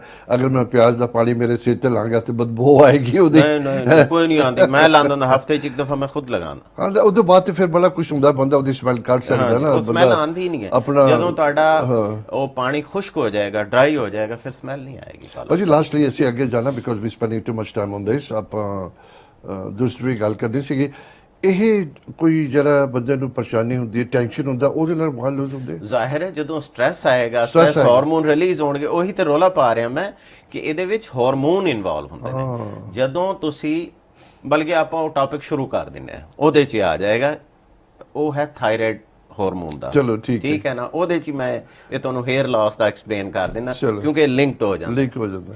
ਦੇਖੋ ਅੱਜ ਕੱਲ ਬਹੁਤ ਵੱਡਾ ਰੋਲਾ ਚੱਲ ਰਿਹਾ, ਈਵਨ ਕਿ ਹੁਣ ਮੈਂ ਤੇ ਹੈਰਾਨ ਹੋ ਗਿਆ ਇਹ ਦੇਖ ਕੇ, ਮੇਰੇ ਕੋਲ ਬਾਜ਼ ਮਾਵਾਂ ਬੱਚੇ ਲੈ ਕੇ ਆਈਆਂ ਆਪਣੀਆਂ, 12 14 ਸਾਲ ਦੇ ਬੱਚੇ, ਜਿਨ੍ਹਾਂ ਦੇ ਥਾਇਰਾਇਡ ਉਹ ਲੋ ਹੋ ਗਿਆ ਔਰ ਉਹਨਾਂ ਨੂੰ ਗੋਲੀਆਂ ਤੇ ਪਾ ਦਿੱਤਾ ਗਿਆ। ਤਾਂ ਉਦੋਂ ਫਿਰ ਮੇਰੇ ਜ਼ਿਹਨ 'ਚ ਆਇਆ, ਮੈਂ ਕਿਹਾ ਕਿ ਆਪਾਂ ਪਹਿਲੇ ਇੱਕ ਦਫਾ ਕਰ ਚੁੱਕੇ ਹਾਂ ਥਾਇਰਾਇਡ ਦੇ ਬਾਰੇ 'ਚ ਹਲਕਾ ਫੁਲਕਾ ਪ੍ਰੋਗਰਾਮ, ਇੱਕ ਵਾਰੀ ਫੇਰ ਕਰਨਾ ਜ਼ਰੂਰੀ ਹੈ। ਠੀਕ ਹੈ ਨਾ। ਸਭ ਤੋਂ ਪਹਿਲੇ ਤੇ ਥਾਇਰਾਇਡ ਕੀ ਚੀਜ਼ ਹੈ ਇਹ ਪਤਾ ਲੱਗਣਾ ਜ਼ਰੂਰੀ ਹੈ, ਤਾਂ ਕਿ ਫਿਰ ਸਾਨੂੰ ਪਤਾ ਲੱਗੇ ਕਿ ਇਹਦੇ 'ਚ ਗੜਬੜ ਆਈ ਹੈ ਤੇ ਫਿਰ ਕਿਵੇਂ ਠੀਕ ਹੋਏਗੀ। ਥਾਇਰਾਇਡ ਇੱਥੇ ਦੋ ਐਵੇਂ ਤਿਤਲੀ ਬਟਰਫਲਾਈ ਦੀ ਤਰ੍ਹਾਂ ਦੇ ਨਾ ਸਾਡੇ ਗਲੇ ਦੇ ਵਿੱਚ ਦੋ ਗਲੈਂਡ ਹੁੰਦੇ ਨੇ, ਦੋ ਫੈਕਟਰੀਆਂ ਨੇ ਇੱਕ ਤਰ੍ਹਾਂ ਦੀਆਂ। ਇਹ ਜਿਹੜੀਆਂ ਫੈਕਟਰੀਆਂ ਨੇ ਇੱਕ ਹਾਰਮੋਨ ਬਣਾਉਂਦੀਆਂ ਨੇ, ਜਿਹਨੂੰ T4 ਕਹਿੰਦੇ ਆ ਜਾਂ T3 ਕਹਿੰਦੇ ਆ, T1 ਔਰ 2 ਵੀ ਹੁੰਦੇ ਨੇ। ਬੇਸਿਕਲੀ ਥਾਇਰਾਇਡ ਗਲੈਂਡ ਜਿਹੜਾ ਹੈ ਇਹ ਡਾਇਰੈਕਟਰ ਹੈ, ਜਿਹੜਾ ਸਵੇਰ ਦੇ ਟਾਈਮ, ਦੁਪਹਿਰ ਦੇ ਟਾਈਮ ਜਾਂ ਸ਼ਾਮ ਦੇ ਟਾਈਮ ਬਾਡੀ ਨੂੰ ਇਨਸਟਰਕਸ਼ਨ ਦਿੰਦਾ ਹੈ, ਸੈਲਸ ਨੂੰ ਇਨਸਟਰਕਸ਼ਨ ਦਿੰਦਾ ਹੈ ਕਿ ਕਿੰਨੀ એનર્ਜੀ ਤੁਸੀਂ ਯੂਜ਼ ਕਰ ਸਕਦੇ ਹੋ। ਇੱਕ ਤਰ੍ਹਾਂ ਦਾ ਬੈਂਕ ਹੈ। ਮਤਲਬ ਮੇਰਾ ਲਿਵਰ ਸੈੱਲ ਨੇ ਜਾਂ ਮੇਰਾ ਬ੍ਰੇਨ ਸੈੱਲ ਨੇ ਜਾਂ ਮੇਰੇ ਲੰਗ ਸੈੱਲ ਨੇ, ਹਾਰਟ ਸੈੱਲ ਨੇ, ਇਹਨਾਂ ਨੂੰ ਇਨਸਟਰਕਸ਼ਨ ਔਰ ਇਹਨਾਂ ਨੂੰ ਪ੍ਰੋਪਰ ਫੰਕਸ਼ਨ ਕਰਨ ਲਈ ਜਿਹੜੀ ਇੱਕ ਬਾਡੀ ਵੱਲੋਂ ਆਰਡਰ ਆਉਂਦਾ ਹੈ, ਉਹ ਥਾਇਰਾਇਡ ਹਾਰਮੋਨ ਦੀ ਸੂਰਤ ਵਿੱਚ ਆਉਂਦਾ ਹੈ ਕਿ ਇਤਨਾ ਮੈਟਾਬੋਲਿਜ਼ਮ ਤੁਹਾਡਾ ਅੱਜ ਫਾਸਟ ਹੋਏਗਾ ਜਾਂ ਨਹੀਂ ਹੋਏਗਾ। ਅੱਛਾ, ਹੁਣ ਪ੍ਰੋਬਲਮ ਇਹ ਹੈ ਕਿ ਜਦੋਂ ਵੀ ਖਾਸ ਤੌਰ ਤੇ ਲੇਡੀਜ਼ ਵਿੱਚ ਬੜਾ ਪ੍ਰੋਬਲਮ ਆ ਗਿਆ ਥਾਇਰਾਇਡ ਦਾ। ਹੁਣ ਇਹ ਵੀ ਇੱਕ ਬੜੀ ਹੈਰਤ ਦੀ ਗੱਲ ਹੈ, ਜਿਹੜੀ ਚੀਜ਼ ਮੈਂ ਪਿਛਲੇ 7-8 ਸਾਲ ਤੋਂ ਪੌਲ ਜੀ ਅਬਜ਼ਰਵ ਕਰ ਰਿਹਾ ਕਿ ਜਿਸ ਵੀ ਬਿਮਾਰੀ ਦੇ ਵਿੱਚ ਹਾਰਮੋਨਸ ਇਨਵੋਲਵ ਹੋਣਗੇ ਨਾ, ਉਸ ਬਿਮਾਰੀ 'ਚ ਔਰਤਾਂ ਦੀ ਜ਼ਿਆਦਾ ਰੇਸ਼ੋ ਹੁੰਦੀ, ਉਹ ਬਿਮਾਰ ਹੁੰਦੀਆਂ ਨੇ। ਠੀਕ ਹੈ। ਮਸਲਨ ਆਪਾਂ ਇੱਕ ਦਫਾ ਰੂਮੇਟਾਇਡ ਆਰਥਰਾਈਟਸ ਦੀ, ਲੂਪਸ ਦੀ, ਇਹੋ ਜੀ ਬਿਮਾਰੀਆਂ ਦੀ ਗੱਲ ਕੀਤੀ ਸੀ ਤੇ ਸਾਨੂੰ ਪਤਾ ਲੱਗਾ ਜਿਵੇਂ ਇੱਕ ਸੋਰਾਇਟਿਕ ਆਰਥਰਾਈਟਸ ਹੁੰਦਾ ਹੈ। ਇਹਨਾਂ ਚੀਜ਼ਾਂ ਦੇ ਵਿੱਚ ਤੁਸੀਂ ਅਗਰ ਈਵਨ ਕਿ MS ਵੀ ਹੈ, ਇਹਨਾਂ ਚੀਜ਼ਾਂ ਦੇ ਜਿੱਥੇ ਹਾਰਮੋਨਸ ਇਨਵੋਲਵ ਹੁੰਦੇ ਨੇ, ਔਰਤਾਂ ਜ਼ਿਆਦਾ ਬਿਮਾਰ ਹੁੰਦੀਆਂ ਨੇ। ਠੀਕ ਹੈ। ਐਗਜ਼ੈਕਟਲੀ ਇਹੀ ਕੰਮ ਥਾਇਰਾਇਡ ਵਿੱਚ ਹੈ। ਯਾਨੀ ਅਗਰ ਥਾਇਰਾਇਡ ਦੇ 100 ਪੇਸ਼ੈਂਟ ਆਣਗੇ ਨਾ, ਉਹਦੇ ਚੋਂ 75 ਔਰਤਾਂ ਹੋਣਗੀਆਂ, 25 ਮਰਦ ਹੋਣਗੇ। ਬਲਕਿ ਮੈਂ ਤੇ ਸਮਝਦਾ ਕਿ 90 ਔਰਤਾਂ ਹੋਣਗੀਆਂ, 10 ਮਰਦ ਹੋਣਗੇ। ਮਰਦਾਂ ਨੂੰ ਥਾਇਰਾਇਡ ਦਾ ਪ੍ਰੋਬਲਮ ਅਗਰ ਹੁੰਦਾ ਵੀ ਹੈ ਤੇ ਅਬਾਊਟ 60 ਜਾਂ 70 ਜਾ ਕੇ ਹੋਣਾ ਸ਼ੁਰੂ ਹੁੰਦਾ ਹੈ। ਔਰਤਾਂ ਦੀ ਤੇ ਸਿਚੁਏਸ਼ਨ ਇਹ ਹੈ ਕਿ ਅੱਜ ਕੱਲ 25 ਸਾਲ ਤੋਂ ਬਾਅਦ ਹੀ ਔਰਤਾਂ ਨੂੰ ਥਾਇਰਾਇਡ ਸਲੋ ਹੋਣਾ ਸ਼ੁਰੂ ਹੋ ਜਾਂਦਾ ਹੈ। ਅਕਸਰ ਔਰਤਾਂ ਜਿਹੜੀਆਂ ਨੇ 30 ਤੋਂ ਉੱਪਰ, ਉਹਨਾਂ ਨੂੰ ਉਹ ਲੀਵਾਥਾਇਰੈਕਸਿਨ ਦੀ ਗੋਲੀ ਤੇ ਉਹ ਪਾ ਦਿੰਦੇ ਨੇ। ਅੱਛਾ, ਜਦੋਂ ਉਹ ਡਾਕਟਰ ਟੈਸਟ ਦੇਖਦਾ ਹੈ ਔਰ ਉਹ ਕਹਿੰਦਾ ਜੀ ਤੁਹਾਡਾ TSH ਲੋ ਹੋ ਗਿਆ ਔਰ T4 ਲੋ ਹੋ ਗਿਆ, ਚਲੋ ਜੀ ਤੁਹਾਨੂੰ ਲੀਵਾਥਾਇਰੈਕਸਿਨ ਦੀ ਗੋਲੀ ਤੇ ਪਾ ਦੇਣਾ। ਅੱਛਾ, ਉਦੋਂ ਜਿਹੜੀਆਂ ਕਿਉਂਕਿ ਯੰਗ ਹੁੰਦੀਆਂ ਨੇ ਔਰਤਾਂ, 30 ਸਾਲ ਦੀ, 32 ਸਾਲ ਦੀ, ਉਦੋਂ ਪੈਨਿਕ ਹੋ ਜਾਏਗੀ ਲੇਡੀ। ਕਿਉਂਕਿ ਪ੍ਰੋਬਲਮ ਇਹ ਹੈ ਕਿ ਜਦੋਂ ਵੀ ਤੁਸੀਂ ਡਰੱਗਸ ਤੇ ਜਾਓਗੇ ਤੇ ਡਰੱਗਸ ਤੇ ਫਿਰ ਨਸ਼ਾ ਹੀ ਹੈ ਨਾ, ਉਹ ਤੇ ਫਿਰ ਪੂਰੀ ਲਾਈਫ ਲਈ ਤੁਸੀਂ ਉਸ ਡਰੱਗ ਤੇ ਰਹਿਣਾ। ਔਰਤ ਨੂੰ ਫਿਰ ਬੜੀ ਟੈਨਸ਼ਨ ਹੁੰਦੀ ਹੈ ਕਿ ਇਹਦਾ ਮਤਲਬ ਹੈ ਕਿ ਇਹ ਤਾਂ ਹੁਣ ਮੈਂ ਇਸ ਗੋਲੀ ਤੇ ਸਾਰੀ ਜ਼ਿੰਦਗੀ ਲਈ ਚਲੇ ਜਾਣਾ। ਫਿਰ ਡਰਦੇ ਵੀ ਨੇ ਸਾਰੇ ਕਿ ਜ਼ਾਹਿਰ ਹੈ ਜਦੋਂ ਮੈਂ ਇੱਕ ਕੈਮੀਕਲ ਦੀ ਗੋਲੀ ਖਾ ਰਹੀ ਹਾਂ ਤੇ ਸਾਈਡ ਇਫੈਕਟ ਵੀ ਹੋਣਗੇ। ਤੇ ਇਸ ਵਜ੍ਹਾ ਨਾਲ ਫਿਰ ਔਰਤਾਂ ਪੈਨਿਕ ਹੋ ਜਾਂਦੀਆਂ ਨੇ, ਉਹਨਾਂ ਨੂੰ ਸਮਝ ਨਹੀਂ ਆਉਂਦੀ ਅਸੀਂ ਕੀ ਕਰੀਏ। ਬਹੁਤ ਸਾਰੇ ਫੋਨ ਆਉਂਦੇ ਨੇ ਜੀ ਥਾਇਰਾਇਡ ਦੇ ਬਾਰੇ 'ਚ ਕੀ ਕਰੀਏ, ਨਵਾਂ ਡਾਇਗਨੋਸ ਹੋਇਆ। ਸਭ ਤੋਂ ਪਹਿਲੇ ਮੈਂ ਸਮਝਾ ਦਿੰਦਾ ਕਿ ਥਾਇਰਾਇਡ ਕੋਈ ਆਊਟ ਆਫ ਵੈਕਿਊਮ ਕੰਮ ਨਹੀਂ ਕਰ ਰਿਹਾ ਹੁੰਦਾ ਕਿ ਇਕੱਲਾ ਬਾਡੀ ਥਾਇਰਾਇਡ ਹਾਰਮੋਨ ਗਲੈਂਡ ਲੱਗਾ ਹੈ, ਬਸ ਇਹਦਾ ਹੋਰ ਕਿਸੇ ਚੀਜ਼ ਨਾਲ ਕੋਈ ਲਿੰਕ ਨਹੀਂ ਹੈ, ਇਕੱਲਾ ਹੀ ਕੰਮ ਕਰੀ ਜਾ ਰਿਹਾ, ਬਸ ਅਸੀਂ ਇਹਦੀ ਕੇਅਰ ਕਰ ਲਈਏ ਹਰ ਮਸਲਾ ਹੱਲ ਹੋ ਜਾਏਗਾ। ਐਸੀ ਗੱਲ ਨਹੀਂ ਹੈ। ਥਾਇਰਾਇਡ ਗਲੈਂਡ ਜਿਹੜਾ ਹੈ ਨਾ, ਇਹ ਜਦੋਂ ਤੱਕ 4-5 ਹੋਰ ਚੀਜ਼ਾਂ ਹੈਲਦੀ ਨਹੀਂ ਹੋਣਗੀਆਂ, ਇਹਨੂੰ ਤੁਸੀਂ ਜਿੰਨਾ ਹੈਲਦੀ ਕਰਨ ਦੀ ਕੋਸ਼ਿਸ਼ ਕਰੋਗੇ ਨਹੀਂ ਹੋਏਗਾ। ਮਸਲਨ ਥਾਇਰਾਇਡ ਗਲੈਂਡ ਜਿਹੜਾ ਹੈ, ਇਹਨੇ ਜਦੋਂ ਇਹ ਹਾਰਮੋਨ ਪੈਦਾ ਕਰਨਾ ਹੈ, ਥਾਇਰਾਇਡ ਹਾਰਮੋਨ, ਔਰ ਉਸ ਹਾਰਮੋਨ ਨੇ ਅੱਗੇ ਜਾ ਕੇ ਸੈਲਸ ਨੂੰ ਇਨਸਟਰਕਸ਼ਨ ਦੇਣੀ ਹੈ ਕਿ ਅੱਜ ਆਪਾਂ ਕਿੰਨੀ એનર્ਜੀ ਬਰਨ ਕਰਨੀ ਹੈ। ਉਹ ਉਦੋਂ ਤੱਕ ਥਾਇਰਾਇਡ ਗਲੈਂਡ ਨਹੀਂ ਕਰ ਸਕਦਾ ਜਦੋਂ ਤੱਕ ਉਹਨੂੰ ਬ੍ਰੇਨ ਤੋਂ ਇਨਸਟਰਕਸ਼ਨ ਨਹੀਂ ਆਏਗੀ। ਬ੍ਰੇਨ ਤੋਂ ਇਨਸਟਰਕਸ਼ਨ ਕਿੱਥੋਂ ਆਉਂਦੀ ਹੈ? ਹਾਈਪੋਥੈਲਮਸ ਤੋਂ। ਤੁਹਾਨੂੰ ਯਾਦ ਹੋਏਗਾ ਇੱਕ ਵਾਰੀ ਮੈਂ ਐਗਜ਼ਾਮਪਲ ਦਿੱਤੀ ਸੀ ਕਿ ਸਾਡੇ ਬ੍ਰੇਨ ਦੇ ਵਿੱਚ ਇੱਕ ਪ੍ਰੈਜ਼ੀਡੈਂਸ਼ੀਅਲ ਪੈਲੇਸ ਹੈ, ਉਹਦੇ ਥੱਲੇ ਪ੍ਰਾਈਮ ਮਿਨਿਸਟਰ ਹਾਊਸ ਹੈ। ਪ੍ਰਾਈਮ ਮਿਨਿਸਟਰ ਦੇ ਅੱਗੇ ਫਿਰ ਮਿਨਿਸਟਰਸ ਨੇ, ਉਹ ਫਿਰ ਉਹਨਾਂ ਨੂੰ ਮੁxtਲਫ ਡਿਊਟੀਆਂ ਲਗਾਉਂਦਾ ਹੈ। ਹੁਣ ਉਹ ਜਿਹੜਾ ਪ੍ਰੈਜ਼ੀਡੈਂਸ਼ੀਅਲ ਪੈਲੇਸ ਹੈ ਜਾਂ ਪ੍ਰੈਜ਼ੀਡੈਂਟ ਹਾਊਸ ਹੈ, ਉਹਨੂੰ ਅਸੀਂ ਕਹਿੰਦੇ ਹਾਈਪੋਥੈਲਮਸ। ਹਾਈਪੋਥੈਲਮਸ ਕੀ ਹੈ? ਹਾਈਪੋਥੈਲਮਸ ਇੱਕ ਐਸਾ ਹੈੱਡਕੁਆਟਰ ਹੈ, ਇੰਨਾ ਜਿਹਾ ਗਲੈਂਡ ਹੁੰਦਾ ਹੈ, ਉਹ ਪੂਰੀ ਬੋਡੀ ਚੋਂ ਨਰਵਸ ਦੀ ਫੀਡਬੈਕ ਲੈ ਰਿਹਾ। ਹਾਈਪੋਥੈਲਮਸ ਜਿਹੜਾ ਹੈ ਉਹ ਇੱਕ ਯੂਨੀਕ ਆਰਗਨ ਰੱਬ ਨੇ ਬਣਾਇਆ ਕਿ ਉਹ ਬਾਇਕ ਵਕਤ ਨਰਵ ਕਨੈਕਸ਼ਨ ਵੀ ਹੈ ਨੇ ਔਰ ਸਕ੍ਰੀਸ਼ਨ ਵੀ ਹੈ ਉਹਦੇ ਕੋਲ। ਹਾਈਪੋਥੈਲਮਸ ਨੂੰ ਮੇਰੇ ਪੈਰਾਂ ਤੋਂ ਫੀਡਬੈਕ ਮਿਲ ਰਿਹਾ, ਮੇਰੇ ਸਿਰ ਤੋਂ ਮਿਲ ਰਿਹਾ, ਮੇਰੀ ਲੱਤਾਂ ਤੋਂ ਮਿਲ ਰਿਹਾ, ਮੇਰੀ ਆਈਜ਼ ਤੋਂ ਮਿਲ ਰਿਹਾ। ਉਹ ਉਸ ਫੀਡਬੈਕ ਨੂੰ ਦੇਖ ਕੇ ਹਾਈਪੋਥੈਲਮਸ ਇਹ ਡਿਸਾਈਡ ਕਰ ਰਿਹਾ ਕਿ ਠੀਕ ਹੈ, ਡਾਕਟਰ ਵਲੀ ਦੇ ਪੈਰਾਂ ਨੂੰ ਠੰਡ ਲੱਗ ਰਹੀ ਹੈ, ਅੱਜ ਬਾਹਰ ਸਰਦੀ ਹੈ, ਇਹਨੇ ਪਤਲਾ ਕੋਟ ਪਾਇਆ ਹੈ, ਹਵਾ ਠੰਡੀ ਚੱਲ ਰਹੀ ਹੈ, ਲਿਹਾਜ਼ਾ ਬੋਡੀ ਦਾ ਟੈਂਪਰੇਚਰ ਥੋੜਾ ਜਿਹਾ ਅਪ ਕਰ ਦਿਓ ਤਾਂ ਕਿ ਬੋਡੀ ਸਟ੍ਰੈਸ ਜਾਂ ਟਰਬਲ ਵਿੱਚ ਨਾ ਆਏ। ਹਾਈਪੋਥੈਲਮਸ ਨੇ ਜੋ ਹੀ ਇਹ ਡਿਸਾਈਡ ਕਰਨਾ ਹੈ, ਉਹ ਮੁxtਲਫ ਫੀਡਬੈਕ ਲੈ ਕੇ ਉਹਨੇ ਫੌਰੀ ਤੌਰ ਤੇ ਪ੍ਰਾਈਮ ਮਿਨਿਸਟਰ ਨੂੰ ਮੈਸੇਜ ਭੇਜ ਦੇਣਾ। ਕੀ ਬਾਤ ਹੈ। ਠੀਕ ਹੈ। ਹਾਈਪੋਥੈਲਮਸ ਨੇ ਇੱਕ ਛੋਟਾ ਜਿਹਾ ਕੈਮੀਕਲ ਰਿਲੀਜ਼ ਕਰਨਾ, RSH ਕਹਿੰਦੇ ਨੇ ਉਹਨੂੰ। ਉਹ ਕੈਮੀਕਲ ਨੇ ਜਾਣਾ ਪਿਚੂਟਰੀ ਨੂੰ ਇਨਸਟਰਕਸ਼ਨ ਦੇਣੀ ਹੈ ਕਿ ਵੀ ਅਸੀਂ ਮੈਟਾਬੋਲਿਜ਼ਮ ਬੋਡੀ ਦਾ ਫਾਸਟ ਕਰਨਾ ਹੈ, ਟੈਂਪਰੇਚਰ ਜ਼ਿਆਦਾ ਕਰਨਾ ਹੈ ਬੋਡੀ ਦਾ, ਤੇ ਤੂੰ ਆਪਣੇ ਮਿਨਿਸਟਰ ਨੂੰ ਫੌਰੀ ਤੌਰ ਤੇ ਇਤਲਾਹ ਦੇ। ਪ੍ਰਾਈਮ ਮਿਨਿਸਟਰ ਨੇ ਇੱਕ ਕੈਮੀਕਲ ਰਿਲੀਜ਼ ਕਰਨਾ ਹੈ ਜਿਹਨੂੰ ਅਸੀਂ TSH ਕਹਿੰਦੇ ਆ। ਠੀਕ ਹੈ। ਉਹਨੇ ਜਾਣਾ ਥਾਇਰਾਇਡ ਗਲੈਂਡ ਕੋਲ, ਉਹਨੇ ਉਹ ਇੱਕ ਤਰ੍ਹਾਂ ਦਾ ਪ੍ਰਾਈਮ ਮਿਨਿਸਟਰ ਦਾ ਮੈਸੇਂਜਰ ਪਹੁੰਚ ਗਿਆ ਥਾਇਰਾਇਡ ਗਲੈਂਡ ਕੋਲ। ਥਾਇਰਾਇਡ ਗਲੈਂਡ ਕੋਲ ਜਦੋਂ ਪਹੁੰਚੇਗਾ, ਉਹਨੇ ਜਾ ਕੇ ਉਹਨੂੰ ਸਟਿਮੂਲੇਟ ਕਰਨਾ, ਉਹਨੂੰ ਕਹਿਣਾ ਕਿ ਤੂੰ ਹੁਣ ਥਾਇਰਾਇਡ ਹਾਰਮੋਨ ਬਣਾ। ਇਹਦੇ ਵਿੱਚ ਅੱਛਾ ਫਿਰ ਇੱਥੇ ਇਹ ਗੱਲ ਖਤਮ ਨਹੀਂ ਹੁੰਦੀ ਕਿ ਜੀ ਉਹ ਪ੍ਰੈਜ਼ੀਡੈਂਟਸ ਹਾਊਸ ਤੋਂ, ਪ੍ਰਾਈਮ ਮਿਨਿਸਟਰ ਤੋਂ ਫਿਰ ਉਹ ਥਾਇਰਾਇਡ ਗਲੈਂਡ ਤੱਕ ਆ ਗਈ ਗੱਲ। ਇੱਥੋਂ ਫਿਰ ਇੱਕ ਨਵੀਂ ਕਹਾਣੀ ਸ਼ੁਰੂ ਹੋ ਜਾਂਦੀ ਹੈ ਪੌਲ ਜੀ। ਉਹ ਕਹਾਣੀ ਇਹ ਸ਼ੁਰੂ ਹੁੰਦੀ ਹੈ ਕਿ ਤੁਹਾਡੇ ਗਲੈਂਡ ਨੂੰ ਸਾਰੀ ਇਨਸਟਰਕਸ਼ਨ ਮਿਲ ਗਈ ਔਰ ਉਹਨੇ ਉਸ ਇਨਸਟਰਕਸ਼ਨ ਦੇ ਮੁਤਾਬਿਕ ਤੁਹਾਡੇ ਲਈ ਕੈਮੀਕਲ ਵੀ ਬਣਾਤਾ ਹੈ। ਲੇਕਿਨ ਮਜ਼ਦਾਰੀ ਦੀ ਗੱਲ ਇਹ ਹੈ ਪੌਲ ਜੀ ਕਿ ਜਿਹੜਾ ਤੁਹਾਡਾ ਥਾਇਰਾਇਡ ਗਲੈਂਡ ਹੈ ਨਾ, ਇਹ ਸਟੂਪਿਡ ਨਹੀਂ ਹੈ ਕਿ ਉਹਨੂੰ ਇਧਰੋਂ ਮੈਸੇਜ ਮਿਲਿਆ ਉਹਨੇ ਬਸ ਫਟਾਫਟ ਪੰਪ ਕਰਕੇ ਭੇਜਤਾ। ਨਹੀਂ, ਉਹ ਜਿਹੜਾ ਹਾਰਮੋਨ ਬਣਾਏਗਾ ਨਾ, ਉਹਦੇ ਵਿੱਚ ਸਿਰਫ 3 ਤੋਂ 5% ਹੋਏਗਾ ਐਕਟਿਵ, ਜਿਹੜਾ ਜਾ ਕੇ ਫੌਰਨ ਕੰਮ ਸ਼ੁਰੂ ਕਰ ਦੇਗਾ। ਬਾਕੀ 90 ਤੋਂ 95% ਜਿਹੜਾ ਹੈ ਉਹ ਇਨਐਕਟਿਵ ਹੁੰਦਾ ਹੈ। ਉਹਨੂੰ ਅਸੀਂ ਕਹਿੰਦੇ T4, ਜਿਹੜਾ ਇਹ ਥਾਇਰਾਇਡ ਦੀ ਗੋਲੀਆਂ ਖਾਂਦੇ ਆ ਨਾ ਅਸੀਂ ਸਵੇਰ ਦੇ ਟਾਈਮ ਉੱਠ ਕੇ, ਉਹ T4 ਹੁੰਦਾ। ਉਹ ਵੀ ਸਾਡਾ ਗਲੈਂਡ ਬਣਾਉਂਦਾ ਹੈ, ਲੇਕਿਨ ਉਹ T4 ਜਿਹੜਾ ਹੈ ਉਹ ਤੁਹਾਡੇ ਲਿਵਰ 'ਚ ਜਾਏਗਾ, ਤੁਹਾਡੀ ਕਿਡਨੀ ਜਾਏਗਾ। ਤੁਹਾਡੇ ਲਿਵਰ ਔਰ ਕਿਡਨੀ ਔਰ ਗਟ ਅਗਰ ਇਹ ਹੈਲਦੀ ਹੋਣਗੇ ਤੇ ਉਹ ਉਹਨੂੰ T4 ਨੂੰ T3 ਬਣਾ ਦੇਣਗੇ, ਤੁਹਾਡੇ ਕੰਮ ਆਏਗਾ। ਅਗਰ ਉਹ ਹੈਲਦੀ ਨਹੀਂ ਹੋਣਗੇ, ਕੁਝ ਵੀ ਨਹੀਂ ਹੋ ਸਕਦਾ।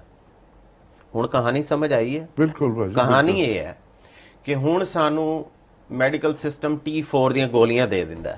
ਅਸੀਂ ਖਾਣੀ ਸ਼ੁਰੂ ਕਰ ਦਿੰਦੇ ਹਾਂ ਕਿ ਜੀ ਥਾਇਰਾਇਡ ਦਾ ਮੈਂ ਮਰੀਜ਼ ਹਾਂ, ਚਲੋ ਜੀ ਮੈਂ ਲੀਵਾਥਾਇਰੈਕਸਨ ਖਾਵਾਂ ਜੀ, 50 ਮਾਈਕਰੋਗ੍ਰਾਮ ਹੈ, 100 ਹੈ, 150 ਹੈ, ਜਿੰਨੀ ਵੀ ਦੇ ਰਹੇ ਨੇ ਡਾਕਟਰ ਸਾਡੇ। ਪੌਲ ਜੀ, ਅਗਰ ਤੁਹਾਡਾ ਲਿਵਰ ਜਿਹੜਾ ਹੈ ਹੈਲਦੀ ਨਹੀਂ ਹੈ ਔਰ ਉਸ T4 ਨੂੰ ਐਕਟਿਵ T3 ਚ ਕਨਵਰਟ ਨਹੀਂ ਕਰ ਰਿਹਾ, ਤੁਹਾਡੇ ਲਈ ਉਹ ਗੋਲੀ ਯੂਜ਼ਲੈਸ ਹੈ।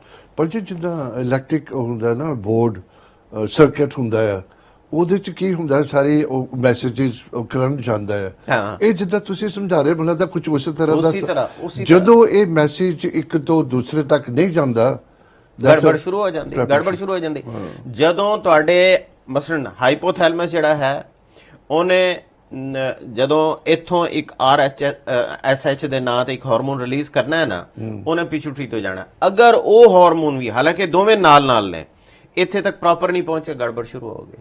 ਚਲੋ ਫਰਜ਼ ਕਰੋ ਪਿਚੂਟਰੀ ਤੱਕ ਉਹ ਮੈਸੇਜ ਪਹੁੰਚ ਗਿਆ, ਅੱਗੋਂ ਪਿਚੂਟਰੀ ਨੇ ਉਹ ਮੈਸੇਜ ਤੁਹਾਡੇ ਐਡਰੀਨਲ ਥਾਇਰਾਇਡ ਗਲੈਂਡ ਤੱਕ ਪਹੁੰਚਾਉਣਾ, ਉਹ ਅਗਰ ਨਹੀਂ ਪਹੁੰਚੇਗਾ, ਗੜਬੜ ਹੈ। ਮੈਨੂੰ ਲੱਗਦਾ ਥੋੜੀ ਦੇਰ ਤੱਕ ਬੜਾ ਕੁਆਲੀਫਾਈਡ ਹੋ ਜਾਣਾ ਮੈਂ। ਓਨੈਸਟਲੀ ਮੈਂ ਭਾਜੀ ਸੋਚਦਾ ਪਿਆ, ਤੁਸੀਂ ਜਦੋਂ ਬੇਸ਼ੱਕ ਗੱਲਾਂ ਕਰਦੇ, ਕਿੰਨੇ 2 ਤੋਂ ਉੱਪਰ ਸਾਲ ਤੋਂ ਸਾਨੂੰ ਹੋ ਗਏ ਸ਼ੋਅ ਕਰਦੇ ਨੂੰ, ਕਾਫੀ ਨੌਲੇਜ ਹੈ, ਪਰ ਮੈਂ ਨਹੀਂ ਦੇ ਸਕਦਾ because I'm not fully qualified ਇਨ ਦਿਸ ਤੁਹਾਨੂੰ ਕੁਝ ਪ੍ਰਸਕ੍ਰਾਈਬ ਕਰ ਸਕਾਂ। ਡਾਕਟਰ ਸਾਹਿਬ ਤੁਸੀਂ ਹਮੇਸ਼ਾ ਕਹਿੰਦੇ ਅਸੀਂ ਜਿੱਥੇ ਪ੍ਰੋਬਲਮ ਹੁੰਦੀ ਨਾ ਅਸੀਂ ਉਹਨੂੰ ਕਿਉਰ ਕਰਨਾ ਸ਼ੁਰੂ ਕਰ ਦਿੰਦੇ ਹਾਂ, ਲੇਕਿਨ ਅਸੀਂ ਸੋਚਦੇ ਨਹੀਂ ਕਿ ਉਹਨੂੰ ਮੈਸੇਜ ਕਿਉਂ ਨਹੀਂ ਪਹੁੰਚਦਾ, ਸ਼ੁਰੂ ਕਿੱਥੋਂ ਹੋਇਆ। ਇਨਵੈਸਟੀਗੇਸ਼ਨ ਨਹੀਂ ਕਰਦੇ ਕਿ ਅਗਰ ਇਹ ਪੇਸ਼ੈਂਟ ਮੇਰੇ ਸਾਹਮਣੇ ਆਇਆ ਬੈਠਾ ਹੈ ਜਾਂ ਆਈ ਬੈਠੀ ਹੈ, ਸਭ ਤੋਂ ਪਹਿਲੇ ਮੈਂ ਦੇਖਾਂ ਇਹਨਾਂ ਦੀ ਏਜ ਕਿੰਨੀ ਹੈ। ਫਰਜ਼ ਕਰੋ ਇਹ 30 ਸਾਲ ਦੇ ਨੇ, ਅੱਛਾ 30 ਸਾਲ ਦੇ ਨੇ, ਇਹਨਾਂ ਨੂੰ ਥਾਇਰਾਇਡ ਦਾ ਮਸਲਾ ਹੋ ਗਿਆ, ਕਿਉਂ ਹੋਇਆ? ਇਹਨਾਂ ਦਾ weight ਠੀਕ ਹੈ, ਅੱਛਾ weight ਵਧਿਆ ਹੋਇਆ, weight ਕਿਉਂ ਵਧਿਆ ਹੋਏਗਾ? ਇਹਨਾਂ ਦੇ ਪੀਰੀਅਡਸ ਠੀਕ ਨੇ, ਪੀਰੀਅਡਸ ਰੈਗੂਲਰ ਨੇ, ਨਹੀਂ ਰੈਗੂਲਰ, ਹਾਂ ਇੱਥੋਂ ਗੜਬੜ ਸ਼ੁਰੂ ਹੋ ਗਈ। ਚਲੋ ਪਹਿਲੇ ਅਸੀਂ ਇਹਨਾਂ ਦੇ ਹਾਰਮੋਨ ਠੀਕ ਕਰਦੇ ਹਾਂ, ਉੱਥੋਂ ਅਸੀਂ ਕਰਾਂਗੇ ਹਾਰਮੋਨ ਜਦੋਂ ਸੈੱਟ ਹੋ ਜਾਣਗੇ ਫਿਰ ਦੇਖਾਂਗੇ ਥਾਇਰਾਇਡ ਠੀਕ ਹੋਇਆ, ਹੋ ਗਿਆ, ਅੱਛਾ ਥੋੜਾ ਜਿਹਾ ਠੀਕ ਹੋਇਆ, ਹਲੇ ਹੈ ਬਾਕੀ, ਚਲੋ ਅਸੀਂ ਹੁਣ ਇਹਨਾਂ ਦੇ ਐਡਰੀਨਲ ਗਲੈਂਡ ਚੈੱਕ ਕਰਦੇ। ਇਸ ਤਰ੍ਹਾਂ ਕੰਮ ਹੋਣਾ ਚਾਹੀਦਾ ਨਾ। ਇਹ ਤੇ ਨਹੀਂ ਕਿ ਤੁਹਾਡਾ ਥਾਇਰਾਇਡ ਲੋ ਹੈ, ਚਲੋ ਜੀ ਲੀਵਾਥਾਇਰੈਕਸਿਨ ਦੀ ਗੋਲੀਆਂ ਖਾਈ ਜਾਓ ਸਾਰੀ ਜ਼ਿੰਦਗੀ, ਅਸੀਂ ਹਰ 2 ਸਾਲ ਬਾਅਦ ਡੋਜ਼ ਵਧਾਈ ਜਾਵਾਂਗੇ, ਬਸ ਚਲੇ ਜਾਓ ਔਰ 10 ਹੋਰ ਬਿਮਾਰੀਆਂ ਵੀ ਸ਼ੁਰੂ ਹੋ ਜਾਣ। ਇਸ ਤਰ੍ਹਾਂ ਨਹੀਂ ਹੁੰਦਾ ਕੰਮ। ਪਰ ਜੇ ਮੈਂ ਵਾਪਸ ਸੌਰੀ ਨਹੀਂ ਲੈ ਕੇ ਜਾਂਦਾ, ਜਿਹੜੇ ਆਪਣੇ ਵਾਲਾਂ ਦੀ ਗੱਲ ਕਰਦੇ ਸੀਗੇ, ਮਿਸ਼ੈਲ ਇਫ ਯੂ ਸਟਿਲ ਵਾਚਿੰਗ, ਮੈਂ ਤੁਹਾਨੂੰ ਇੱਕ ਰਿਕੁਐਸਟ ਕਰਾਂਗਾ ਕਿ ਜਿੱਥੇ ਤੱਕ ਡਾਕਟਰ ਮੈਨੂੰ ਲੱਗਦਾ ਜਿਹੜਾ weight ਵਧਣਾ ਤੇ ਉਹ ਤੇ ਮੁਸੀਬਤ ਹੈ, ਹਰ ਤਰ੍ਹਾਂ ਦੀ ਬਿਮਾਰੀ ਹੈ, ਹਰ ਤਰ੍ਹਾਂ ਦੀ ਬਿਮਾਰੀ। ਅਗਰ ਤੁਹਾਡਾ weight ਤੁਹਾਨੂੰ ਫੀਲ ਹੁੰਦਾ ਥੋੜਾ ਐਕਸੈਸਿਵ ਹੈਗਾ, then it should be according to your age and height ਵਗੈਰਾ। ਪਹਿਲਾਂ ਤਾਂ ਆਪਣੇ weight ਨੂੰ ਕੰਟਰੋਲ ਕਰੋ, ਫਿਰ ਬਾਕੀ ਜਿੱਦਾਂ ਡਾਕਟਰ ਨੇ ਆਈ ਥਿੰਕ ਜਿਹੜਾ ਅੰਡੀਅਨ ਦਾ ਦੱਸਿਆ ਉਹ ਵੀ ਬੜਾ ਅੱਛਾ ਸਿਸਟਮ ਹੈ, ਬਿਹਤਰੀਨ ਕੰਮ ਹੈ, ਸਸਤਾ ਜਿਹਾ ਹੈ ਔਰ 10-15 ਮਿੰਟ ਲੱਗਦੇ ਨੇ, ਬਲਕਿ 10-15 ਮਿੰਟ ਚੁੱਲ੍ਹੇ ਤੇ ਪਿਆਜ਼ ਰੱਖ ਦਿਓ ਤੇ ਖੁਦ ਜਾ ਕੇ ਟੀਵੀ ਦੇਖਦੇ ਰਹੋ, ਆ ਕੇ ਤੁਹਾਨੂੰ ਹਟਾ ਦਿਓ ਔਰ ਉਹਨੂੰ ਰਾਤ ਨੂੰ ਢੱਕ ਕੇ ਰੱਖ ਦਿਓ, ਸਵੇਰ ਸਿਰ ਚ ਲਾ ਲਓ, ਵੀਕਐਂਡ ਤੇ ਲਾ ਲਓ। ਤੁਸੀਂ ਹੁਣ ਹਾਰਮੋਨ ਦੀ ਗੱਲ ਕਰਦੇ ਹੋ ਸਪੈਸ਼ਲੀ ਲੇਡੀਜ਼ ਵਿੱਚ, ਇਹ ਕਿਉਂ ਜਾਸਤੀ? ਪਰ ਤੁਸੀਂ ਕਿਹਾ ਜਾਸਤੀ ਉਹਨਾਂ ਨੂੰ, ਹਾਂਜੀ ਇਹ ਹੁਣ ਦੱਸ ਦੇਣਾ, ਤੁਸੀਂ ਬਿਹਤਰੀਨ ਕੁਐਸਚਨ ਕੀਤਾ। ਇਹ ਇਸ ਲਈ ਹੈ ਪੌਲ ਜੀ ਕਿ ਪਿਛਲੇ 70 ਸਾਲਾਂ ਤੋਂ ਜਿਤਨਾ ਜ਼ੁਲਮ ਔਰਤ ਨਾਲ ਹੋਇਆ ਹੈ ਨਾ, ਮੈਂ ਤੁਹਾਨੂੰ ਹਕੀਕਤ ਦੱਸ ਸਕਦਾ, ਅਸੀਂ ਉਹ ਪੂਰਾ ਨਹੀਂ ਕਰ ਸਕਦੇ। ਅੱਜ ਦੇ ਦੌਰ ਵਿੱਚ ਜਿਤਨੀ ਸਫਰ ਔਰਤ ਕਰ ਰਹੀ ਹੈ ਨਾ ਪੌਲ ਜੀ, ਅਸੀਂ ਤਸੱਵੁਰ ਨਹੀਂ ਕਰ ਸਕਦੇ। ਇਸ ਲਈ ਸਾਡੇ ਘਰ ਡਿਸਟਰਬ ਹੋ ਗਏ ਨੇ, ਸਾਡੀਆਂ ਫੈਮਲੀਆਂ ਡਿਸਟਰਬ ਹੋ ਗਈਆਂ ਨੇ। ਔਰਤ ਨੂੰ ਸਮਝ ਹੀ ਨਹੀਂ ਆ ਰਹੀ ਕਿ ਉਹਦੇ ਨਾਲ ਕੀ ਹੋਇਆ ਪਿਛਲੇ 60-70 ਸਾਲਾਂ 'ਚ। ਹੋਇਆ ਇਹ ਹੈ ਪੌਲ ਜੀ, ਬਦਕਿਸਮਤੀ ਦੇ ਨਾਲ, ਪਤਾ ਨਹੀਂ ਕਿਉਂ ਹੋਇਆ ਇਸ ਤਰ੍ਹਾਂ। ਜਿਤਨਾ ਵੀ ਖੌਫਨਾਕ ਕੈਮੀਕਲ ਬਣਾਇਆ ਗਿਆ ਪੈਸਟੀਸਾਈਡ ਦੇ ਵਿੱਚ, ਪੈਸਟੀਸਾਈਡ ਇੰਡਸਟਰੀ ਦੇ ਵਿੱਚ, 90% ਉਹ ਫੀਮੇਲ ਹਾਰਮੋਨਸ ਨੇ।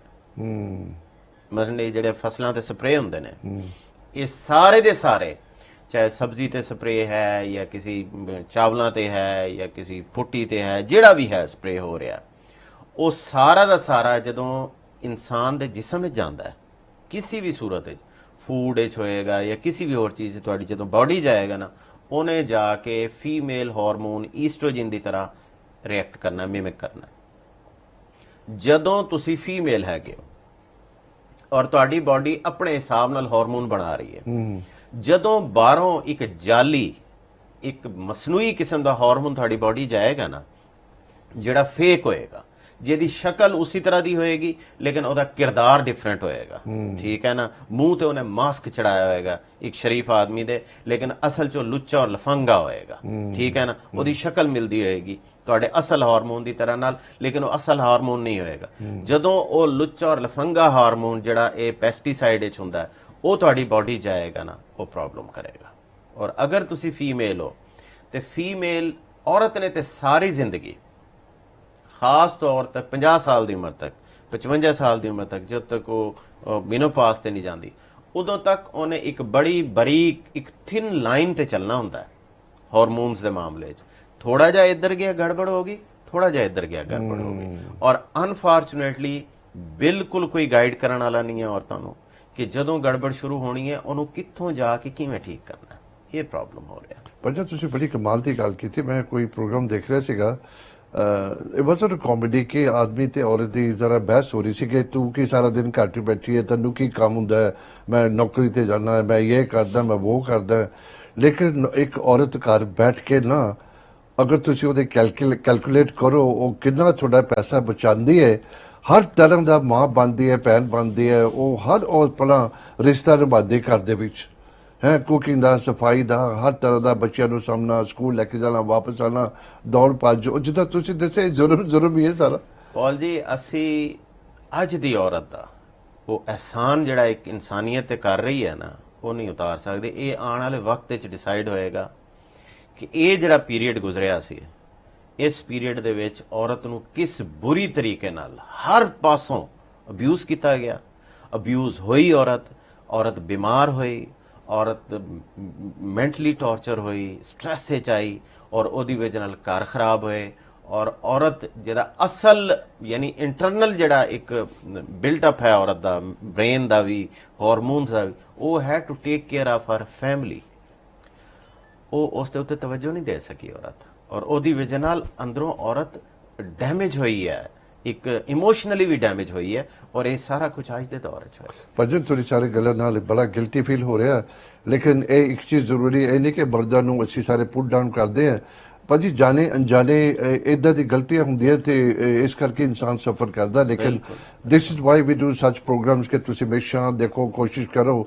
ਕਾਲ channel is one of the channel ਜਦੋਂ ਅਸੀਂ ਐਜੂਕੇਸ਼ਨਲ ਇਨਫੋਰਮੇਟਿਵ ਪ੍ਰੋਗਰਾਮ ਲੈ ਕੇ ਆਉਂਦੇ ਹਾਂ ਤਾਂ ਕਿ ਕੁਛ ਨਾ ਕੁਛ ਬੰਦਿਆਂ ਨੂੰ ਪਤਾ ਲੱਗ ਸਕੇ, ਆਪਣੀ ਜ਼ਿੰਦਗੀ 'ਚ ਸੁਧਾਰ ਲਿਆ ਸਕੇ। ਭਾਜੀ ਬਹੁਤ ਵੱਡੀ ਗੱਲ ਹੈ। 100% ਬਿਲਕੁਲ। ਦੇਖੋ ਮੈਂ ਸਾਰੇ ਮਰਦਾਂ ਨੂੰ ਇਹ ਗੱਲ ਕਹਾਂਗਾ ਕਿ ਖਾਸ ਤੌਰ ਤੇ ਅਗਰ ਤੁਹਾਡੀ ਵਾਈਫ, ਪਾਰਟਨਰ ਜੋ ਵੀ ਤੁਹਾਡੇ ਨਾਲ ਰਹਿ ਰਹੇ ਨੇ, ਔਰਤ ਜਿਹੜੀ ਹੈ, ਅਗਰ ਉਹ ਮਹੀਨੇ ਦੇ ਵਿੱਚ ਕੁਝ ਦਿਨ ਇਹੋ ਜਿਹੇ ਆਉਂਦੇ ਨੇ ਜਿਹਦੇ 'ਚ ਉਹ ਇਰੀਟੇਬਲ ਹੋ ਜਾਂਦੀ ਹੈ, ਉਹਨੂੰ ਗੁੱਸਾ ਚੜਦਾ ਹੈ, ਉਹ ਲੜਦੀ ਹੈ, ਉਹ ਖਿੱਚਦੀ ਹੈ, ਉਹ ਤੁਹਾਡੀ ਹਰ ਗੱਲ ਨੂੰ ਪੁੱਠਾ ਕਰ ਲਏਗੀ। ਮਤਲਬ ਤੁਸੀਂ ਸਿੱਧੀ ਗੱਲ ਕੀਤੀ, ਉਹਨੇ ਪੁੱਠਾ ਕਰ ਦੇਣਾ।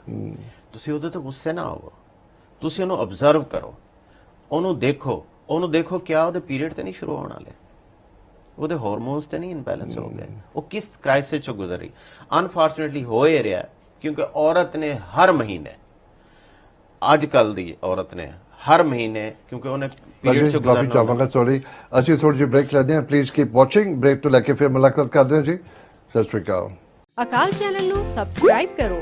ਨਵੀਂ ਵੀਡੀਓਜ਼ ਦੀ ਨੋਟੀਫਿਕੇਸ਼ਨ ਦੇ ਲਈ ਬੈਲ ਆਈਕਨ ਨੂੰ ਕਲਿੱਕ ਕਰਨਾ ਨਾ ਭੁੱਲਣਾ। Welcome back in the second part. ਅਗਰ ਤੁਸੀਂ ਹੁਣੇ ਦੇਖਣਾ ਸ਼ੁਰੂ ਕੀਤਾ, very interesting topic with doctor Wali. ਅਸੀਂ ਹਰ ਤਰ੍ਹਾਂ ਦੀ ਹਾਰਮੋਨਸ ਦੀ ਗੱਲ ਕਰਦੇ ਸੀਗੇ ਐਂਡ ਵਾਲਾ ਉੱਤਨ ਦੀ ਗੱਲ ਕਰਦੇ ਸੀਗੇ। ਡਾਕਟਰ ਨੇ ਗੱਲਾਂ ਦੇ ਵਿੱਚ ਇੱਕ ਬੜਾ ਇਨਫੋਰਮੇਟਿਵ ਐਜੂਕੇਸ਼ਨ ਪ੍ਰੋਗਰਾਮ ਥੋੜਾ ਇਮੋਸ਼ਨਲ ਵੀ ਕਰ ਦਿੱਤਾ। ਇਨਸਾਨ ਸੋਚ ਪੈ ਜਾਂਦਾ ਕਿ ਵਾਕਈ ਕਿ ਮੈਂ ਗਲਤੀਆਂ ਕਰ ਰਿਹਾ ਕਿ ਨਹੀਂ ਕਰਦਾ। ਬੜਾ ਬਦਲਾਅ ਆਉਂਦਾ। ਮੈਂ ਹਮੇਸ਼ਾ ਮੇਰੇ ਜਿਹਨੇ ਯਾਰ ਦੋਸਤ ਉਹਨਾਂ ਨੂੰ ਪਤਾ ਕਿ ਉਹਨਾਂ ਨੂੰ ਮੈਂ ਹਮੇਸ਼ਾ ਕਹਿੰਦਾ ਕਿ ਮੈਨੂੰ ਫੀਲ ਹੁੰਦਾ ਕਿ ਮੈਂ ਚੇਂਜ ਹੋਇਆ। ਪਰ ਬਿਹਤਰ ਲੱਗਦਾ ਜੇ ਯਾਰ ਦੋ ਦੱਸਣ ਕਿ ਹਾਂ ਤੂੰ ਵਾਕਈ ਚੇਂਜ ਹੋਇਆ। ਮੈਂ ਤੇ ਕਈ ਜਮਾਂਗਾ ਹੋਇਆ, ਦਿਖਾਈ ਦੇਵੇ ਨਾ ਦੇਵੇ ਤਾਂ ਉਹਦਾ ਫਾਇਦਾ ਨਹੀਂ ਹੈ। ਨਹੀਂ ਦਿਖਾਈ ਦਿੰਦਾ ਹੁੰਦਾ। ਥੈਂਕ ਯੂ ਡਾਕਟਰ ਸਾਹਿਬ। ਆਮ ਸ਼ੋਰ ਮੇਰੇ ਫਰੈਂਡਸ ਜਿਹੜੇ ਦੇਖ ਰਹੇ ਨੇ ਉਹ ਵੀ ਮੈਨੂੰ ਤਾਰੀਫ ਕਰਦੇ ਹੋਣਗੇ ਕਿ ਹਾਂ ਮੇਰੇ 'ਚ ਬਦਲਾਅ। ਤੇ ਡਾਕਟਰ ਸਾਹਿਬ ਹੁਣ ਅੱਗੇ ਅੱਛਾ ਇੱਥੇ ਇੱਕ ਚੀਜ਼ ਕੰਪਲੀਟ ਕਰ ਲਈਏ ਥਾਇਰਾਇਡ ਦੇ ਹਵਾਲੇ ਨਾਲ। ਹੁਣ ਕਿਉਂਕਿ ਆਪਾਂ ਹਾਰਮੋਨਸ ਦੀ ਗੱਲਾਂ ਕਰ ਲਈਆਂ, ਸਮਝਾ ਦਿੱਤਾ ਔਰਤਾਂ ਨੂੰ ਕਿ ਵੀ ਅਗਰ ਤੁਹਾਨੂੰ ਥਾਇਰਾਇਡ ਦਾ ਪ੍ਰੋਬਲਮ ਹੈ ਤੇ ਪਹਿਲੇ ਆਪਣੀ ਹਾਰਮੋਨਲ ਹੈਲਥ ਚੈੱਕ ਕਰੋ, ਆਪਣਾ ਐਡਰੀਨਲ ਗਲੈਂਡ ਚੈੱਕ ਕਰੋ, ਆਪਣੇ ਈਸਟ੍ਰੋਜਨ ਦੇ ਲੈਵਲ ਚੈੱਕ ਕਰੋ, ਆਪਣੇ ਪੀਰੀਅਡਸ ਦੇਖੋ, weight ਚੈੱਕ ਕਰੋ। ਅਗਰ ਇਹ ਸਾਰੀਆਂ ਚੀਜ਼ਾਂ ਠੀਕ ਨੇ ਤੇ ਤੁਹਾਡਾ ਹਾਰਮੋਨ ਥਾਇਰਾਇਡ ਖੁਦ ਹੀ ਠੀਕ ਹੋ ਜਾਏਗਾ। ਅੱਛਾ ਇਹਦੇ ਵਿੱਚ ਇੱਕ ਚੀਜ਼ ਮੈਂ ਦੱਸ ਦਿੰਨਾ ਕਿ ਜਿਵੇਂ ਆਪਾਂ ਸ਼ੁਰੂ 'ਚ ਗੱਲ ਕੀਤੀ ਸੀ ਕਿ ਰॉ ਮਟੀਰੀਅਲ ਵੀ ਚਾਹੀਦਾ ਹੁੰਦਾ। ਬਿਲਕੁਲ। ਤੇ ਰॉ ਮਟੀਰੀਅਲ ਜਿਹੜਾ ਹੈ, 2-3 ਬਹੁਤ ਜ਼ਰੂਰੀ ਚੀਜ਼ਾਂ ਜਿਹੜੀਆਂ ਨੇ ਹੇਅਰ ਗਰੋਥ ਲਈ, ਉਹ ਮੈਂ ਦੱਸ ਦਿੰਨਾ। ਉਹ ਤੁਹਾਨੂੰ ਕਿਸੇ ਵੀ ਹੈਲਥ ਫੂਡ ਸਟੋਰ ਤੋਂ, ਹੌਲੈਂਡ ਐਂਡ ਬੈਰਟ ਤੋਂ, ਕਿਤੋਂ ਵੀ ਮਿਲ ਜਾਣਗੇ। ਜ਼ਿੰਕ ਜਿਹੜਾ ਹੈ, ਇਹਦੀ ਬਹੁਤ ਜ਼ਿਆਦਾ ਵੈਲਿਊ ਹੈ ਹੇਅਰ ਗਰੋਥ ਲਈ। ਬਾਇਓਟਿਨ ਹੈ, ਇਹਦੀ ਬਹੁਤ ਜ਼ਿਆਦਾ ਵੈਲਿਊ ਹੈ। ਵਿਟਾਮਿਨ ਏ ਹੈ, ਮੈਗਨੀਸ਼ੀਅਮ ਹੈ, ਆਇਰਨ ਹੈ, ਮੈਗਨੀਜ਼ ਹੈ, ਕੋਬਾਲਟ ਹੈ।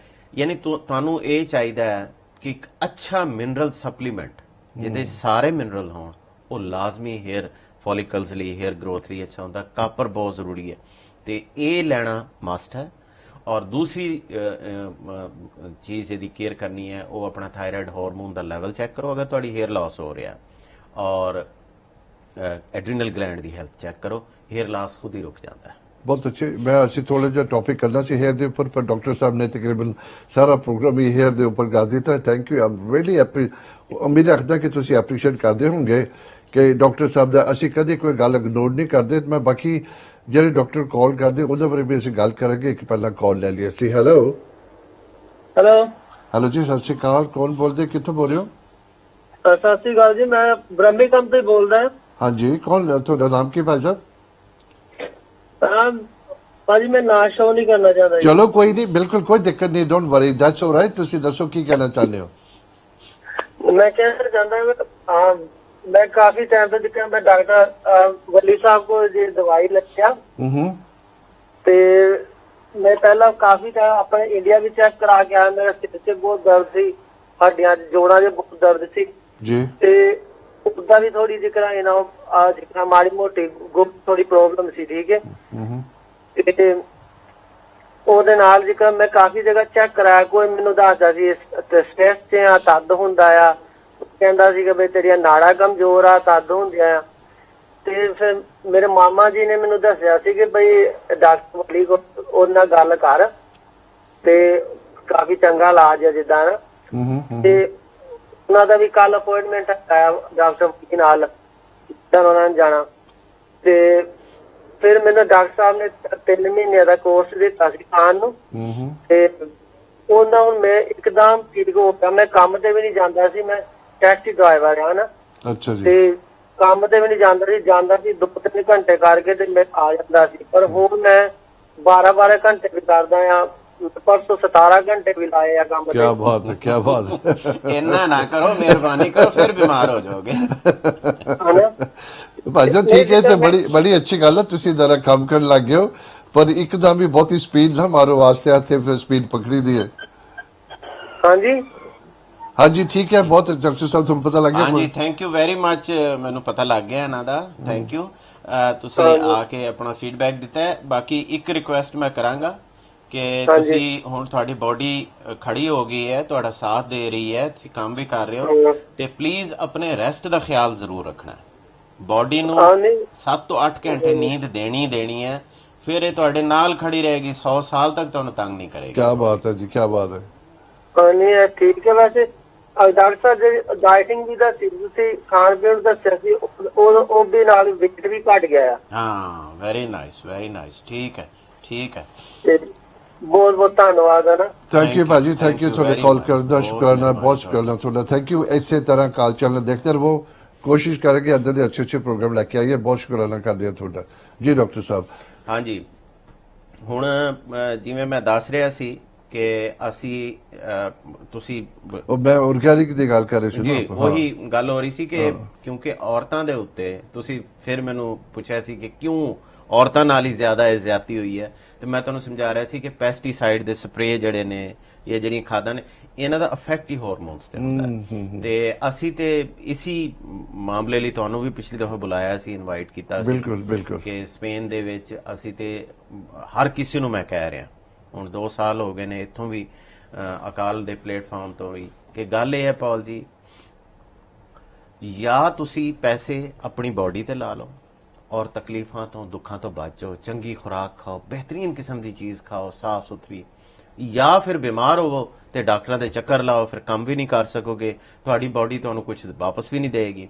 ਤੇ ਇਹਦਾ ਇਹ ਅੱਛਾ ਹਾਲ ਨਹੀਂ ਹੈ ਕਿ ਸਿਹਤ ਵੀ ਬਣੇ, ਜ਼ਾਇਕਾ ਵੀ ਮਿਲੇ ਔਰ ਬਿਮਾਰੀ ਤੋਂ ਵੀ ਬਚੋ ਔਰ ਤੁਹਾਡੀ ਬਾਡੀ ਵੀ ਤੁਹਾਡੇ ਨਾਲ ਹੋਏ। ਤੇ ਇਸ ਲਈ ਮੈਂ ਹਰ ਕਿਸੇ ਨੂੰ ਇਨਕਰੇਜ ਕਰਦਾ, ਇਹਦੇ ਲਈ ਜਿੰਨਾ ਕੰਟਰੀਬਿਊਸ਼ਨ ਸਾਡੇ ਕੋਲ ਹੋ ਸਕਦਾ ਹੈ। ਜਿਵੇਂ ਤੁਸੀਂ ਮੇਰੇ ਕੋਲ ਕਿੰਨੇ ਅਰਸੇ ਤੋਂ ਪੁੱਛੀ ਜਾ ਰਹੇ ਹੋ ਕਿ ਵੀ ਉਹ ਵੈਜੀਟੇਬਲ ਜਿਹੜੀਆਂ ਅਸੀਂ ਗਰੋ ਕਰਦੇ ਹਾਂ, ਉਹ ਇੱਥੇ ਅਸੀਂ ਕਦੋਂ ਲੈ ਕੇ ਆਵਾਂਗੇ।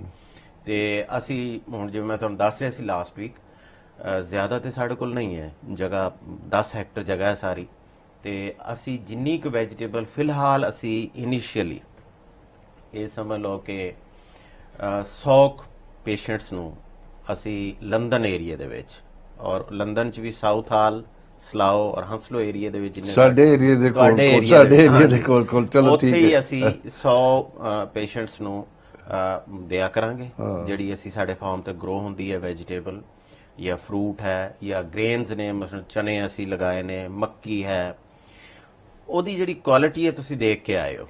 ਪਰ ਜੀ ਵੱਡੀ ਗੱਲ ਪਤਾ ਕੀ, ਦੇਖੋ ਇੱਕ ਤੇ ਹੈਗੀ ਕੁਆਲਿਟੀ ਮੈਂ ਦੇਖ ਕੇ ਆਇਆ, ਉਹ ਦੂਜੀ ਗੱਲ ਡਾਕਟਰ ਸਾਹਿਬ ਤੁਸੀਂ ਆਪਣੇ ਹੱਥ ਨਾਲ ਆਪਣੇ ਫਾਰਮ ਦੇ ਵਿੱਚ ਤੁਸੀਂ ਉੱਥੇ ਦਿਨ ਰਾਤ ਖੜੇ ਰਹਿੰਦੇ ਹੋ। ਹਾਂਜੀ, ਉਹ ਤੁਸੀਂ ਦਵਾ ਵੀ ਸਪਲੀਮੈਂਟ ਲੋਕਾਂ ਨੂੰ ਦਿੰਦੇ ਹੋ। ਹੁਣੀ ਭਾਈ ਸਾਹਿਬ ਦਾ ਕਾਲ ਆਇਆ ਸੀਗਾ, ਉਹਨਾਂ ਨੇ ਨਾਮ ਨਹੀਂ ਦੱਸਿਆ, ਕਿ ਉਹ ਵੀ ਹੁਣ ਘੋੜੇ ਵਰਗੇ ਹੋ ਗਏ ਨੇ ਇੱਕਦਮ, ਤੇ ਆਮ ਸ਼ੋਰ ਲੋਕ ਬੜਾ ਐਪਰੀਸ਼ੀਏਟ ਕਰਨ ਕਿ ਡਾਕਟਰ ਦੇ ਹੱਥ ਬਣੀ ਹੈ ਤੇ ਸਭ ਠੀਕ ਹੀ ਹੋਏਗੀ। ਦੇਖੋ ਅਸੀਂ ਕਿਉਂਕਿ ਪੌਲ ਜੀ ਜਿਹੜੀ ਵੈਜੀਟੇਬਲ ਗਰੋ ਕਰ ਰਹੇ ਨਾ ਅਸੀਂ ਉੱਥੇ, ਜਾਂ ਜਿਹੜੀਆਂ ਦਾਲਾਂ ਲਗਾ ਰਹੇ ਹਾਂ ਜਾਂ ਜਿਹੜੇ ਚਨੇ ਨੇ ਮੱਕੀ ਜਿਹੜੀਆਂ ਵੀ ਚੀਜ਼ਾਂ ਅਸੀਂ ਉੱਥੇ ਗਰੋ ਕਰ ਰਹੇ ਹਾਂ ਫਰੂਟ ਨੇ ਸਾਡੇ ਕੋਲ ਅਸੀਂ ਉਹ ਸਾਰੇ ਦੇ ਸਾਰੇ ਇਸ ਪੁਆਇੰਟ ਆਫ View ਨਾਲ ਗਰੋ ਕਰ ਰਹੇ ਹਾਂ। ਹੁਣ ਜਿਵੇਂ ਮੈਂ ਤੁਹਾਨੂੰ ਦੱਸਿਆ ਕਿ ਮੇਰੇ ਕੋਲ ਕੈਂਸਰ ਪੇਸ਼ੈਂਟ ਆ ਰਹੇ ਨੇ ਹੁਣ ਅਸੀਂ ਤੇ ਉਹਨਾਂ ਨੂੰ ਉਹ ਖੁਰਾਕ ਦੇਣੀ ਹੈ ਕਿ ਜਿਹੜੀ ਖੁਰਾਕ ਨਾ ਹੋਏ ਜਿਹੜੀ ਮੈਡੀਸਨ ਹੋਏ।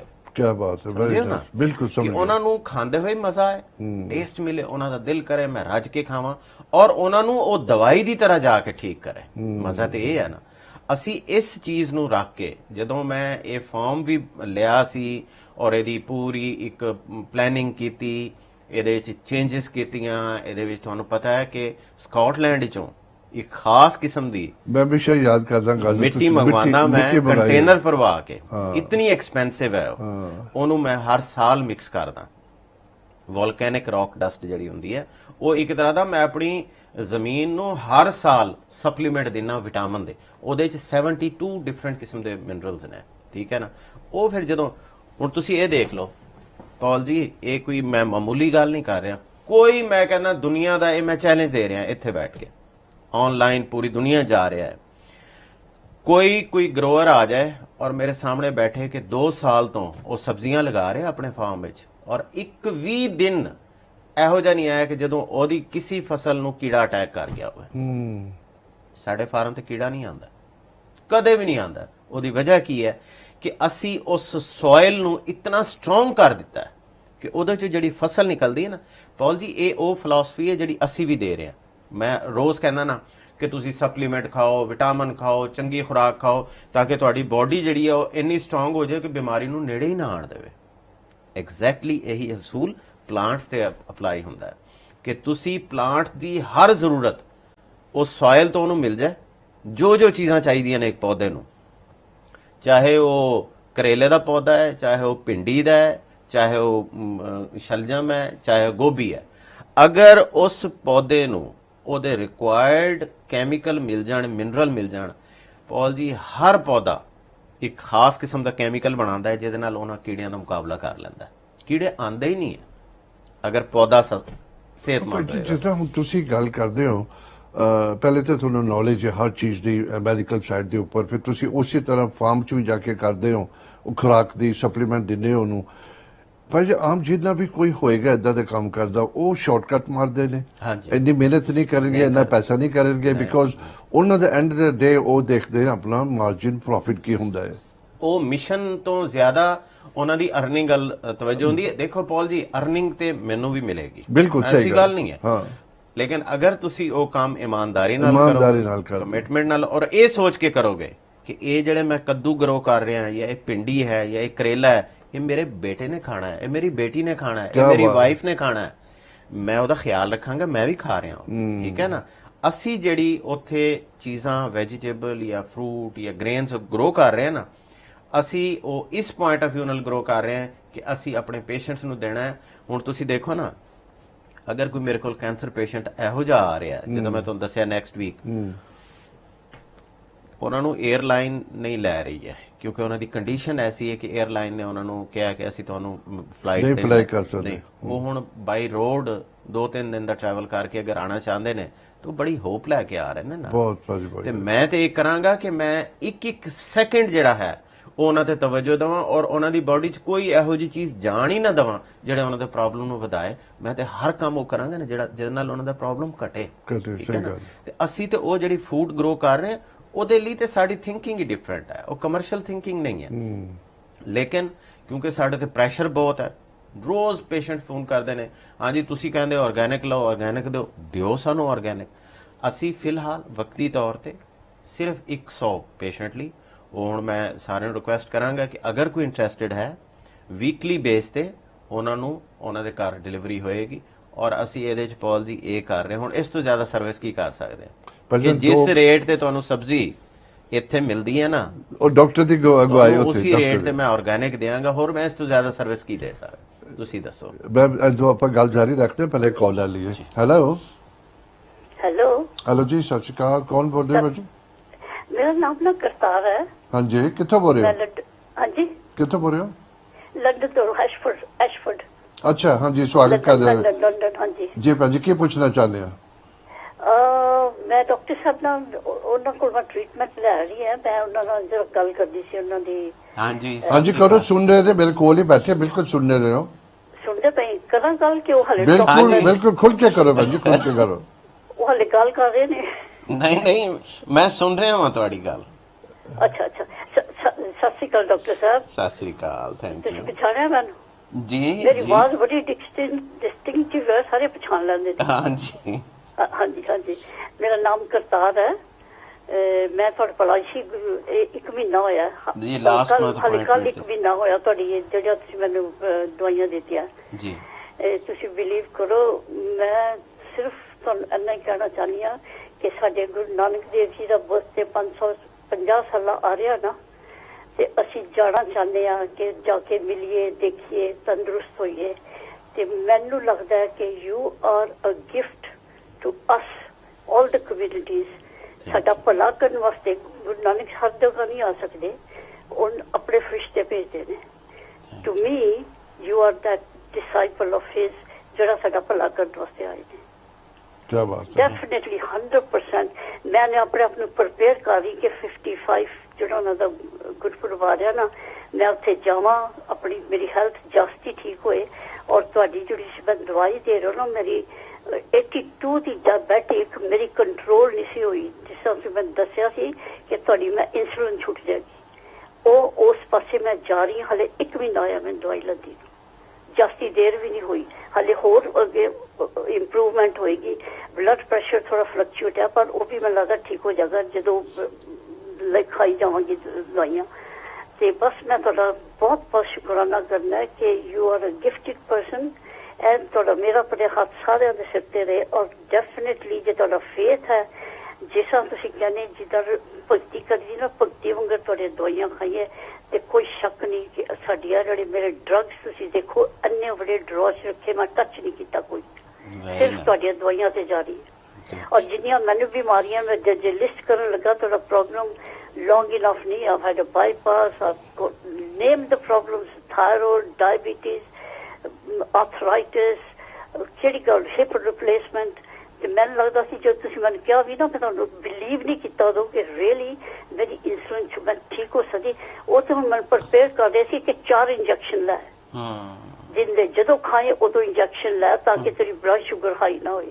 ਤੁਸੀਂ ਬਚਾਇਆ ਮੈਨੂੰ ਤੋਂ, ਰੱਬ ਨੇ ਬਚਾਇਆ। ਤੁਹਾਡੇ ਤੁਸੀਂ ਮੈਨੂੰ ਦੱਸੋ ਕਿਹੜੇ ਕੋਈ ਲਫ਼ਜ਼ ਹੈਗੇ ਜਿੰਨਾ ਮੈਂ ਤੁਹਾਡਾ ਸ਼ੁਕਰਾਨਾ ਕਰ ਸਕਾਂ। ਭੈਣ ਜੀ ਇੱਕ ਕੰਮ ਕਰੋ, ਮੈਂ ਇੱਕ ਤੁਹਾਡੇ ਕੋਲ ਰਿਕੁਐਸਟ ਕਰਾਂਗਾ, ਬੜੀ ਤੁਹਾਡੇ ਕੋਲ ਦਿਲੋਂ ਰਿਕੁਐਸਟ ਕਰਦਾ। ਤੁਸੀਂ 550 ਸਾਲ ਅਗਰ ਤੁਸੀਂ ਜਾ ਰਹੇ ਹੋ ਆਪਣਾ ਸੈਲੀਬ੍ਰੇਸ਼ਨ ਲਈ, ਪਲੀਜ਼ ਆਪਣੀ ਦੁਆ ਦੇ ਵਿੱਚ ਸਾਡਾ ਆਪਣਾ ਨਾਮ ਜ਼ਿਕਰ ਕਰਿਓ।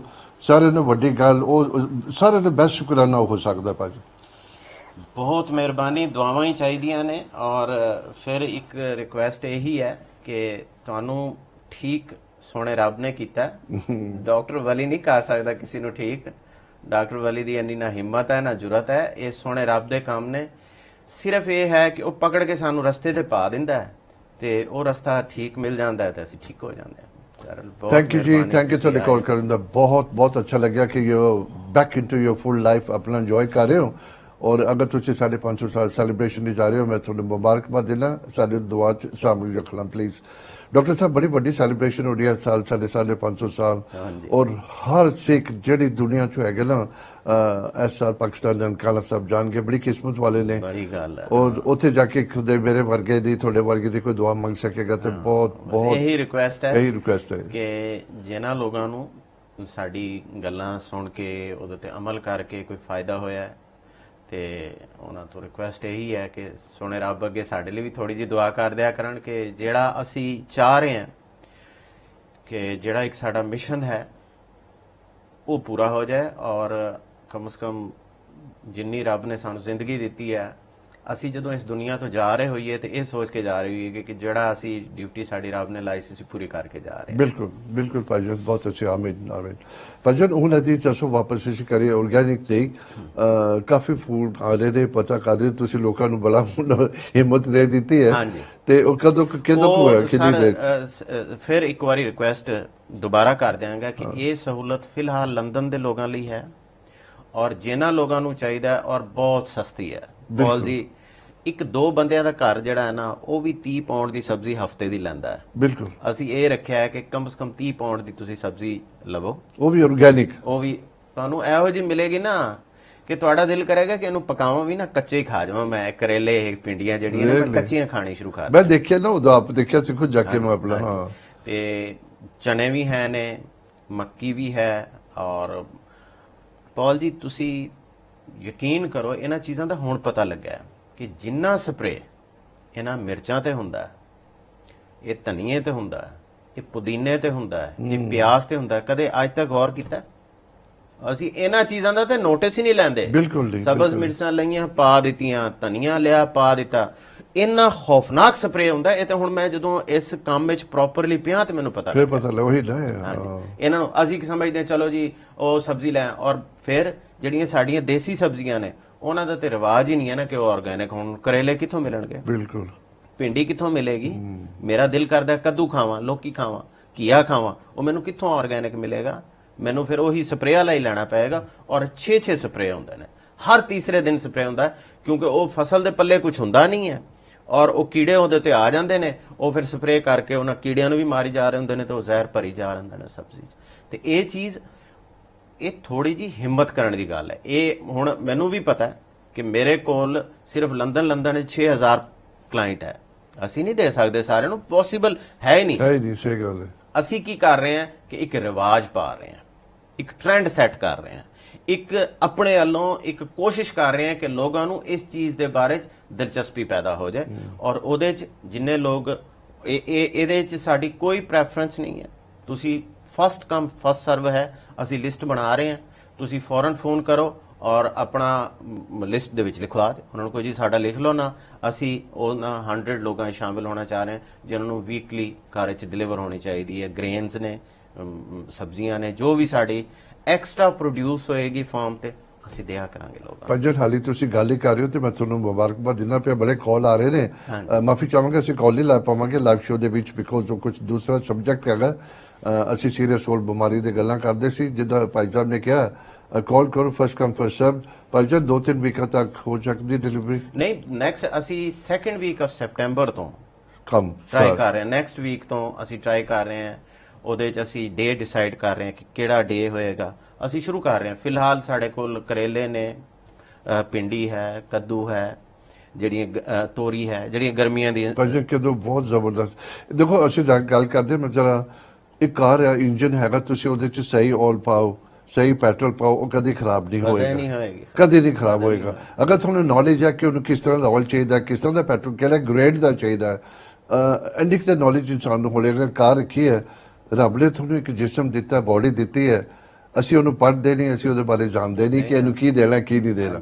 ਅਗਰ ਸਹੀ ਖੁਰਾਕ ਜਾਵੇ ਤੇ ਮੈਡੀਸਿਨ ਦੀ ਲੋੜ ਹੀ ਨਹੀਂ ਪੈਣੀ, ਜ਼ਰੂਰਤ ਹੀ ਨਹੀਂ ਹੈ। ਇਹੀ ਗੱਲ ਤੇ ਮੈਂ ਤੁਹਾਨੂੰ ਦੱਸੀ ਹੈ ਨਾ ਕਿ ਮੈਂ ਆਪਣੇ ਲੜਕਿਆਂ ਨੂੰ ਉੱਥੇ ਜਿਹੜੇ ਫਾਰਮ ਤੇ ਕੰਮ ਕਰਦੇ ਨੇ, ਮੈਂ ਉਹਨਾਂ ਨੂੰ ਕਿਹਾ, ਕਿਉਂਕਿ ਮੇਰੇ ਕੋਲ ਇੱਕ ਲੜਕਾ ਹੈ, ਉਹ ਬਹੁਤ ਅੱਛਾ ਹੈ ਐਗਰੀਕਲਚਰ ਵਿੱਚ, ਉਹਨੂੰ ਸੈਂਸ ਵੀ ਬੜੀ ਹੈ, ਗੋਵਿੰਦਰ ਉਹਦਾ ਨਾਮ ਹੈ। ਮੈਂ ਕਿਹਾ ਯਾਰ ਤੂੰ ਤੇ ਚੰਗਾ ਭਲਾ ਜ਼ਿਮੀਦਾਰ ਹੈ, ਉਹਦੇ ਨਾਲ ਤਾਰਫ ਹੋਇਆ ਤੇ ਅੱਛੀ ਖਾਸੀ ਉਹਦੀ ਪੰਜਾਬ ਵਿੱਚ ਜ਼ਮੀਨ, ਤੇ ਤੂੰ ਇੱਥੇ ਕੀ ਕਰਨ ਆ ਰਿਹਾ? ਕਹਿੰਦਾ ਸਾਡੀ ਜ਼ਮੀਨ ਨੂੰ ਕੈਂਸਰ ਲੱਗ ਗਿਆ।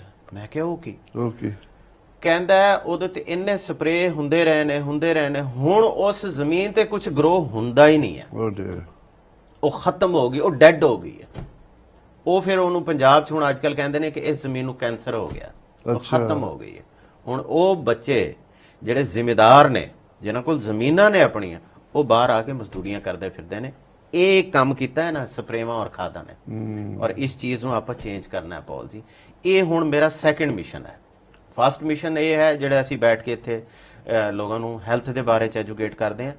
ਹੁਣ ਮੈਂ ਚਾਹੁੰਦਾ ਲੋਕਾਂ ਨੂੰ ਖੁਰਾਕ ਦੇ ਬਾਰੇ 'ਚ ਵੀ ਐਜੂਕੇਟ ਕਰੀਏ, ਅਸੀਂ ਉਹਨਾਂ ਨੂੰ ਦੱਸੀਏ ਕਿ ਖੁਰਾਕ ਦੇ ਮਾਮਲੇ 'ਚ ਬਹੁਤ ਵੱਡਾ ਫਰਾਡ ਹੋ ਰਿਹਾ ਸਾਡੇ ਨਾਲ।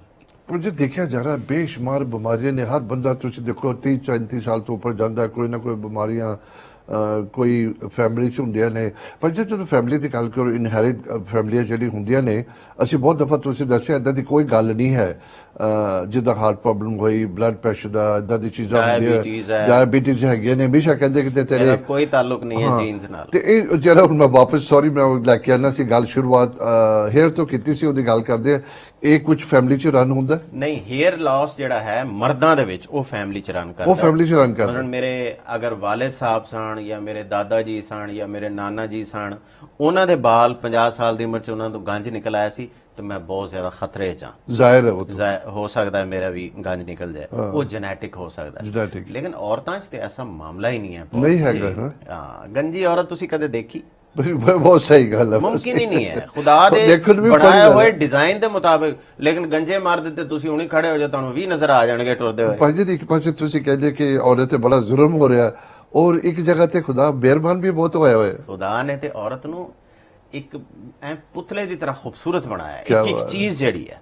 ਲੇਕਿਨ ਫਿਰ ਉਹੀ ਗੱਲ ਆ ਜਾਏਗੀ, ਫਿਰ ਉਹੀ ਰੋਣਾ ਸਿਸਟਮ ਦਾ ਰੋਵਾਂਗੇ ਕਿ ਔਰਤ ਨੂੰ ਰੋਲ ਕੇ ਰੱਖ ਦਿੱਤਾ ਹੈ ਅਸੀਂ ਔਰਤ ਨੂੰ ਰੋਲ ਕੇ ਰੱਖ ਦਿੱਤਾ ਹੈ। ਔਰ ਇਸ ਚੀਜ਼ ਤੇ ਮੇਰੀ ਨਜ਼ਰ 'ਚ ਇੱਕ ਦਿਨ ਆਏਗਾ ਕਿ ਇਨਸਾਨ ਬੈਠ ਕੇ ਮਾਫੀ ਮੰਗੇਗਾ, ਕਿਉਂਕਿ ਔਰਤ ਨਹੀਂ ਰੁਲੀ, ਘਰ ਰੁਲ ਗਏ ਨੇ, ਘਰ ਰੁਲ ਫੈਮਿਲੀ ਗਏ। ਸਿਸਟਮ ਰੁਲ ਗਿਆ।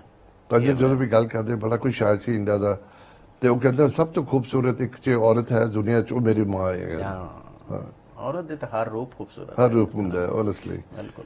ਤੇ ਹੁਣ ਫਿਰ ਅਸੀਂ ਉਧਰ ਹੀ ਚਲੇ ਜਾਂਦੇ ਹਾਂ, ਟਾਈਮ ਜ਼ਾਇਆ ਨਹੀਂ ਜ਼ਾਇਆ ਗੱਲ ਕਰਦੇ ਕਿ ਤੁਸੀਂ ਅਗਰ ਥਾਇਰਾਇਡ ਦਾ ਇਸ਼ੂ ਹੈ ਤੁਹਾਡਾ, ਤੇ ਕੋਈ ਪੈਨਿਕ ਹੋਣ ਦੀ ਗੱਲ ਨਹੀਂ ਹੈ। ਮਤਲਬ ਤੁਹਾਡੀ ਉਮਰ 20-30 ਸਾਲ ਹੈ, 35 ਸਾਲ ਹੈ, ਤੁਸੀਂ ਗਏ ਹੋ, ਡਾਕਟਰ ਨੇ ਕਿਹਾ ਜੀ ਤੁਹਾਡਾ ਥਾਇਰਾਇਡ ਹੋ ਗਿਆ, ਬਸ ਤੁਹਾਨੂੰ ਗੋਲੀ ਤੇ ਪਾ ਦੇਣਾ, ਪੈਨਿਕ ਨਹੀਂ ਹੋਣਾ ਜੀ। ਮੈਂ ਤੁਹਾਨੂੰ ਦੱਸਿਆ ਕਿ ਸਟੈਪਸ 'ਤੇ ਜਾਓ, ਆਪਣੇ ਸਿੰਪਟਮ ਦੇਖੋ ਕਿ ਕਿਆ ਤੁਹਾਨੂੰ ਕੋਈ ਹੋਰ ਹਾਰਮੋਨਲ ਇਸ਼ੂ ਨੇ, ਉਹਨਾਂ ਨੂੰ ਸੈਟਲ ਡਾਊਨ ਕਰੋ, ਆਇਓਡੀਨ ਦੇ ਸਪਲੀਮੈਂਟ ਲਵੋ, ਮੁxtਲਿਫ ਹੋਰ ਮਿਨਰਲ ਮੈਂ ਤੁਹਾਨੂੰ ਦੱਸੇ ਨੇ ਉਹ ਲਵੋ, ਬਾਡੀ ਨੂੰ ਡੀਟੌਕਸ ਕਰੋ ਰੈਗੂਲਰਲੀ।